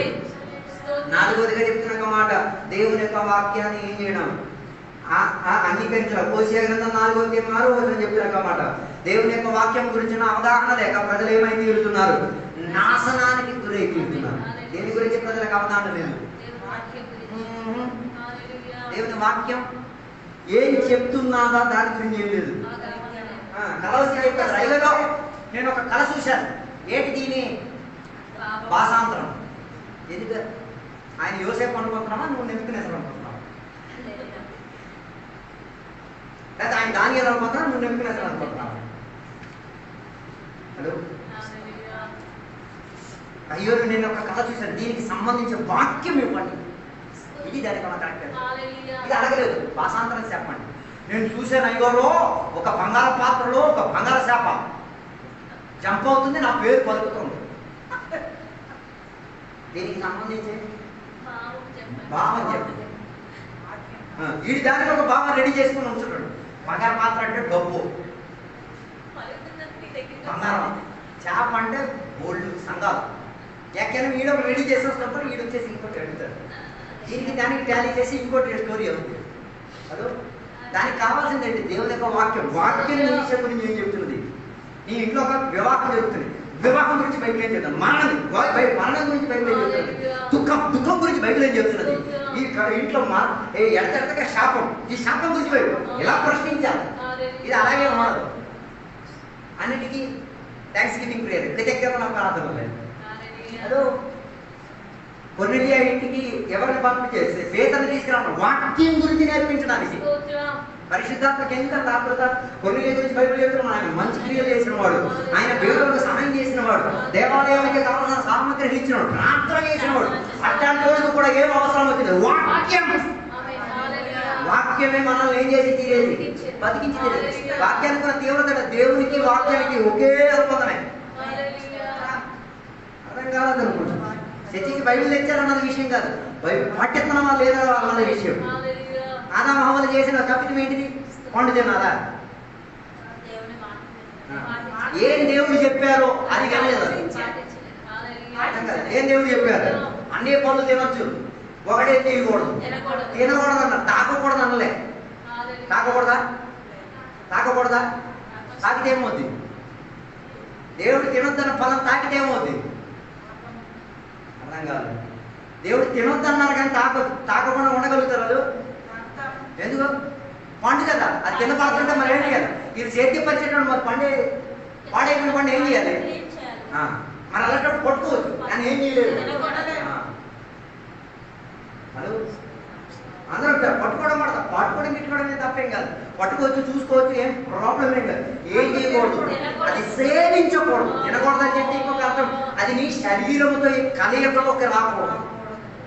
పాపం లేదా భూమిలో, శాపం లేదా భూమిలో, అది నీ ఆత్మీక స్థితిగతిలోకి కలయికలోకి రాకూడదు. అదే కదా బైబిల్లో మోహం గర్భం ధరించి ఏం మీకు అర్థమైంది? ఎక్కడో మోహం ప్రెగ్నెంట్ అయిపోయింది, ఏంటిది? పాపానికి గర్భం ఇచ్చేసింది. దాని అర్థం మోహం ఎక్కడికి వస్తుంది? బయట సోర్స్ నుంచి నీ నెత్తికి వస్తుంది. నెత్తికి వచ్చేసేది నీ లోపల ఏమిచ్చి తినేసి దానిని నువ్వు సేవించావు. దాని అది నీ లోపలకు నువ్వు గద్దించలే. సాధారణ గడిజ తలంపులు ఇస్తాను గద్దించాలి. అలాంటప్పుడు అలాంటివి ఏమైపోతాయి? పోతాయి. ఇది అలాలేదు, ఇది అలాగే వెళ్ళిపోయింది. సుఖంగా అలా జరిగిద్దా సోపడా ఆటోమేటిక్ ఏమైపోయింది అనేసావు. అర్థం కాలేదు. ఏసైతే దేవుడు చెప్పినాక మాట, ఆ ఫలం ఏం చేయకూడదు. నీ ఆత్మ శరీరం నీ శారీరక శరీరం ఏం చేయకూడదు, సేవించకూడదు. ఓ లార్డ్, వాక్య పరిజ్ఞానం లేకపోవడం వల్ల ఎవరు పడిపోయారు? ఆదాము హవ్వలు పడిపోయారు. ఓ లార్డ్, దేనికి పడిపోయారు? పాపానికి పడిపోయారు, మరణానికి పడిపోయారు. దేనికి పడిపోయారు? దేవుని నుంచి వేర్పాటు నుంచి దూరం అయిపోయారు. దేవుడు ఇచ్చిన పరలోకం నుంచి వేరైపోయారు. ఒక్క మాట ఎంత మోడు చేసింది చూడండి. ఏంటిది? ఆహారం సేవించకూడదు. సేవించేసరికి నాలుగు రీతిగా విభజన వచ్చేసింది. ఒకటి, పాపం వారిలోకి వచ్చేసింది, మరణం వారిలోకి వచ్చేసింది, దేవుడి దగ్గర నుంచి దూరం అయ్యారు, నరకానికి దగ్గరయ్యారు. ఒక్క వాక్యం 4 పని చేసి తీరిందంటే మన వాక్యానికి లోపడకపోతే ఎన్నెన్ని జరుగుతుందని ఆలోచించాలి. అందుకని నేను చెప్పడానికి వచ్చే ఉద్దేశం, దేవుని యొక్క వాక్యానికి ఏం చేయాలి? విధేయతగా దాన్ని నెరవేర్చేవాడు. ఒక వారం ఒక వాక్యం చెప్తా, దేవా ఇది నేను నెరవేరుస్తాను. ఆ ఆరాధన కూడికి అయిపోతే ఏడ్చేయడం కాదు. ఏడ్చేస్తారు, నేను చూసాను గోడలు ఏడ్చేస్తారు, గోడలు గుద్దేసుకుంటారు, అన్ని చేస్తారు, రొమ్ములు గుద్దేస్తారు. బుద్ధి అది చెయ్యండి, అది మీకు ఆత్మస్పందన అయితే మీరు చేసుకోండి. నెక్స్ట్ చేయాల్సింది, దేవా ఈరోజు చెప్పింది నేను చెయ్యగలగడం కాదు, జీవితాంతం రూపాంతరమైనంత వరకు నేను ఏం చేస్తూనే ఉండిపోవాలి. అర్థం కాలేదు. జీవితాంతం ఎప్పటి వరకు? మరణం అయితే మరణం వరకు, లేకపోతే రాకడైతే రాకడ వరకు నేనేం చేయాలి? ఇది చేస్తూనే కొనసాగించుకునే జీవితం నాకు. దానిని మారు మనసు అంటారు. దానిని మారు మనసు అంటారు. మనసు మారితే జీవితం క్రమంగా వస్తూనే ఉంటారు. అది ఆగే ఒక ప్రసక్తి ఉంది. అందుకే నేను చెప్పడానికి కూడా ఉద్దేశం, దేవుని యొక్క వాక్యం గురించి ధిక్కరించే వారిగా ఉండకూడదు. అందుకే 5 విషయాలు నేను చెప్పాను. ఆ 5 విషయాల్లో ఒకసారి ఇది చెప్పేసి ముగించాలని కోరుతున్నాను. 5 విషయాలు నేను చెప్పాను. మొదటిది, దేవుని మంచి క్రియలు చేయాలని తెలిసి చేయలేకపోవడం పాపం. రెండోది, పేదలను దరిద్రులను ఏం చేయడం, పరామర్శించకపోవడం పాపం. మూడోదిగా, ఇతరులు చేసిన ప్రక్రియలకు మన స్పందన ఇవ్వకపోవడం, మౌనం పాటించడం, అది పాపం. నాలుగోదిగా, దేవుని యొక్క వాక్యాన్ని ఏం చేయకపోవడం, ఆశ్రయించకపోవడం, ఆధారం చేసుకోకపోవడం, అది మనకి పాపం. ఆదాము చేసిన పాపం ఏంటిది? దేవుని మీద ఆధారపడలేదు. ఆయన శోధనతో వచ్చినట్టు ఎవరి మీద ఆధారపడాలి? దేవుడా సహాయం చేయు దేవా ఒక్క కేకేస్తే మోసపెట్ట సైన్యంతో వచ్చేస్తాడు. దేవా తలం పిప్పు దేవా దీంట్లో నుంచి నేమే విడుదల ఎలా పొందాలి? ఒక ఆత్మ ప్రవాహం మాకు దయచేయండి. బైబిల్ చెప్తున్న మాట, వారి బట్టలు ఉండేది కాదు, మహిమ గల శరీరంతో ఉండేవారు. దాని అర్థం ఇన్స్టెంట్ గా వారిలో ఏమై ఉండేది? దేవుడితో అనుబంధం కనెక్ట్ అయిపోయేది. కానీ వారు దానికి ఏం చేయలే, స్పందన కలిగి. అందుకే ఆదాము దగ్గరికి ఎవరు రాలేదు, సర్పం రాలే, హవ్వ దగ్గరికి వచ్చింది. ఎందుకు? ఆదాము దగ్గరికి వస్తే ఆదాముకు అన్నిటి గురించి ఏముంది? వాక్యం గురించి అవగాహన ఉంది. ఇప్పుడు హవ్వకు వాక్యం గురించి అవగాహన ఎవరు అవ్వాలి? ఈ కుటుంబాలు పాడడానికి ఉన్న కారణం ఏంటి? వాక్యం అందించేవాడు ఎవరు లేరు ఇంట్లో. అర్థం కాలేదు. ఆదాము ఎవరికి వాక్యం అందించాలి? హవ్వకి అందించలేదు. దానివల్ల ఆమె ఏమైపోయింది? పడిపోయింది. అందుకే దేవుడు శిక్షించే ప్రణాళిక కూడా అలాగే ఉంది. ముందు ఆదామును శిక్షించారు, తర్వాత హవ్వను శిక్షించారు, మూడోది ఎవరిని శిక్షించారు? సర్పాన్ని శిక్షించారు. అందుకే కుటుంబాలు పాడైపోవడానికి ఉన్న కారణం ఏం లేదు, వాక్యం బోధించే బోధకర్త లేదు. అందుకే వాక్యం తెలిసే విధానం ఎవరికి లేదు, పిల్లలకి తెలియదు, వారికి తెలియదు. దానివల్ల ఎవరు పడిపోతున్నారు? వారు పడిపోతున్నారు. అందుకే వాక్యం గురించి పట్టింపు కలిగే వారిగా మారండి. దాని కొరకు తయారైతే ఈ వాక్యాల ద్వారా దేవుడు మనల్ని అందరినీ కూడా దీవించుగాక. ప్రార్థన చేత దేవుడికి సమర్పించున్నాను. పరిశుద్ధ మహోన్నత దేవానికి వందనాలు తెలియజేస్తున్నాను. ఈ పగటి వేళ దేవా ఇతరుల పట్ల ఉన్న పాప విషయం గురించి మేము తెలుసుకు తీరడానికి సహాయం చేసి తీరలేదు. దేవా నీకు స్తోత్రం. ఈ చెప్పిన వాక్యోపదేశాలన్నింటినీ కూడా మరలా ఒకసారి దేవా మా జీవిత స్థితిగతులు మేము పరామర్శించి తీరుతున్నాం. దేవా ఎవరినైనా ఏడిపించుంటే, ఎవరి మీదైనా మౌనం పాటించుంటే, ఎవరు చేసిన అతిక్రమములని దాచిపెట్టుంటే దేవా ఈ పగటి వేళ మేము ఈ సన్నిధిలో ఒప్పుకు తీరుతున్నాం. వాటిలో ఒక పరిహారం మాకు కావాలి. దానిలో విడుదల పొంది తీరేటట్టుగా దేవా నీకు ఏం చేసి తీరాలో దాని కొరకు ఆతృత కలిగి తీరేటట్టుగా అలాంటి అలాంటి ఒక మనస్థితి మాకు దయచేయమని కోరుచున్నాం. నీ వాక్యానికి పట్టించుకునేవారుగా, నీ వాక్యం లోపల విధేయత కలిగిన వారుగా, నీ వాక్యంతో సమరూపులై తీరేట్టుగా దేవ సహాయం దయచేయండి. క్రైస్తవ జీవితం ఆట పాట సరదాలు కాదు దేవ. క్రైస్తవ జీవితం దేవ దేవుని యొక్క వాక్యం గురించి పట్టించుకునే జీవితం, ఇతరులకు పరోపకారం చేసి మంచి క్రియలు చేసుకునే జీవితం, ఇతరులకు పేదలు దీనులు దరిద్రులకు చేయుతను సహాయం ఇచ్చే, వారి కన్నీళ్లు తుడిచే, వారి పాపములను అతిక్రమములు అన్నింటిపైన కేకలేసే మంచి దేవ కాపరిగా, మంచి బోధకుడిగా, మంచి సందేశవంతగా మమ్మల్ని నిలబెట్టండి దేవ. కొన్నిసార్లు మేము చేయలేకపోతున్నాం. కొన్నిసార్లు మాలో పిరికాత్మ వ్యాపరికి వస్తున్నది దేవ. ఈ పగటి వేళ పిరికాత్మ పైన జయం సాధించుకు తీరడానికి మాలో దేవాన్ని 7వ ఆత్మను కుమ్మరించండి దేవ. 7వ ఆత్మ మా మీదకి దిగి వచ్చేసరికి దేవ పిరికితనమును పోయి తీరుతుందని అపోస్తలుల క్రియ మాకు బోధించి తీరుతున్నది దేవ. పిరికాత్మ కలిగిన వారు దేవుని యొక్క రాజ్యము సమీపించలేరు, దేవుని యొక్క రాజ్యంలో ప్రవేశించలేరు దేవ. అలా జరగకూడదు. అలాంటి పిరికాత్మల మాలో నుంచి మారి తీరాలి దేవ. దేవుని యొక్క ఆత్మలో స్వాతంత్ర్యం ఉంది, దేవుని యొక్క ఆత్మలో విడుదల ఉంది, సమాధానం ఉంది, స్వస్థత ఉంది దేవ. అలా జీవితాన్ని క్రమపరచడం దేవ సహాయం చేయండి. పగటి వేళ చెప్పిన వాక్య సందేశం ఎవరి యొక్క హృదయాన్ని మనసును ఆలోచనలు కదిపుంటే దేవ అందులో ఒక పరిహారం జరిగి తీరును గాక, విడుదల జరిగి తీరును గాక, అందులో ఒక మార్పు కలిగి తీరేట్టుగా కృపావాసన దయచేయండి. అదే విధంగా మేము ప్రార్థన చేసిన సకల విషయంలో నీ కంచి ఉంది దేవ. సహాయం తోటి తీరేట్టుగా దేవ సహాయం చేయండి. రాబోయే రోజుల్లో అది అద్భుత సాక్ష్యాలుగా మా ముందు ప్రదర్శనంగా వినబడి తీరేట్టుగా దేవ సహాయం చేయండి. దీవెనలతో నింపినందుకు దేవానికి స్తోత్రం, సహాయం దయచేసినందుకు దేవానికి స్తోత్రం. యేసు నామములో అడిగి వేడుకున్న పరమ తండ్రి ఆమేన్.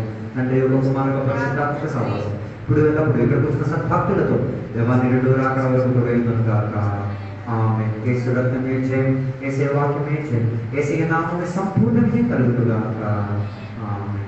అందరికీ వందనాలు. Praise lord.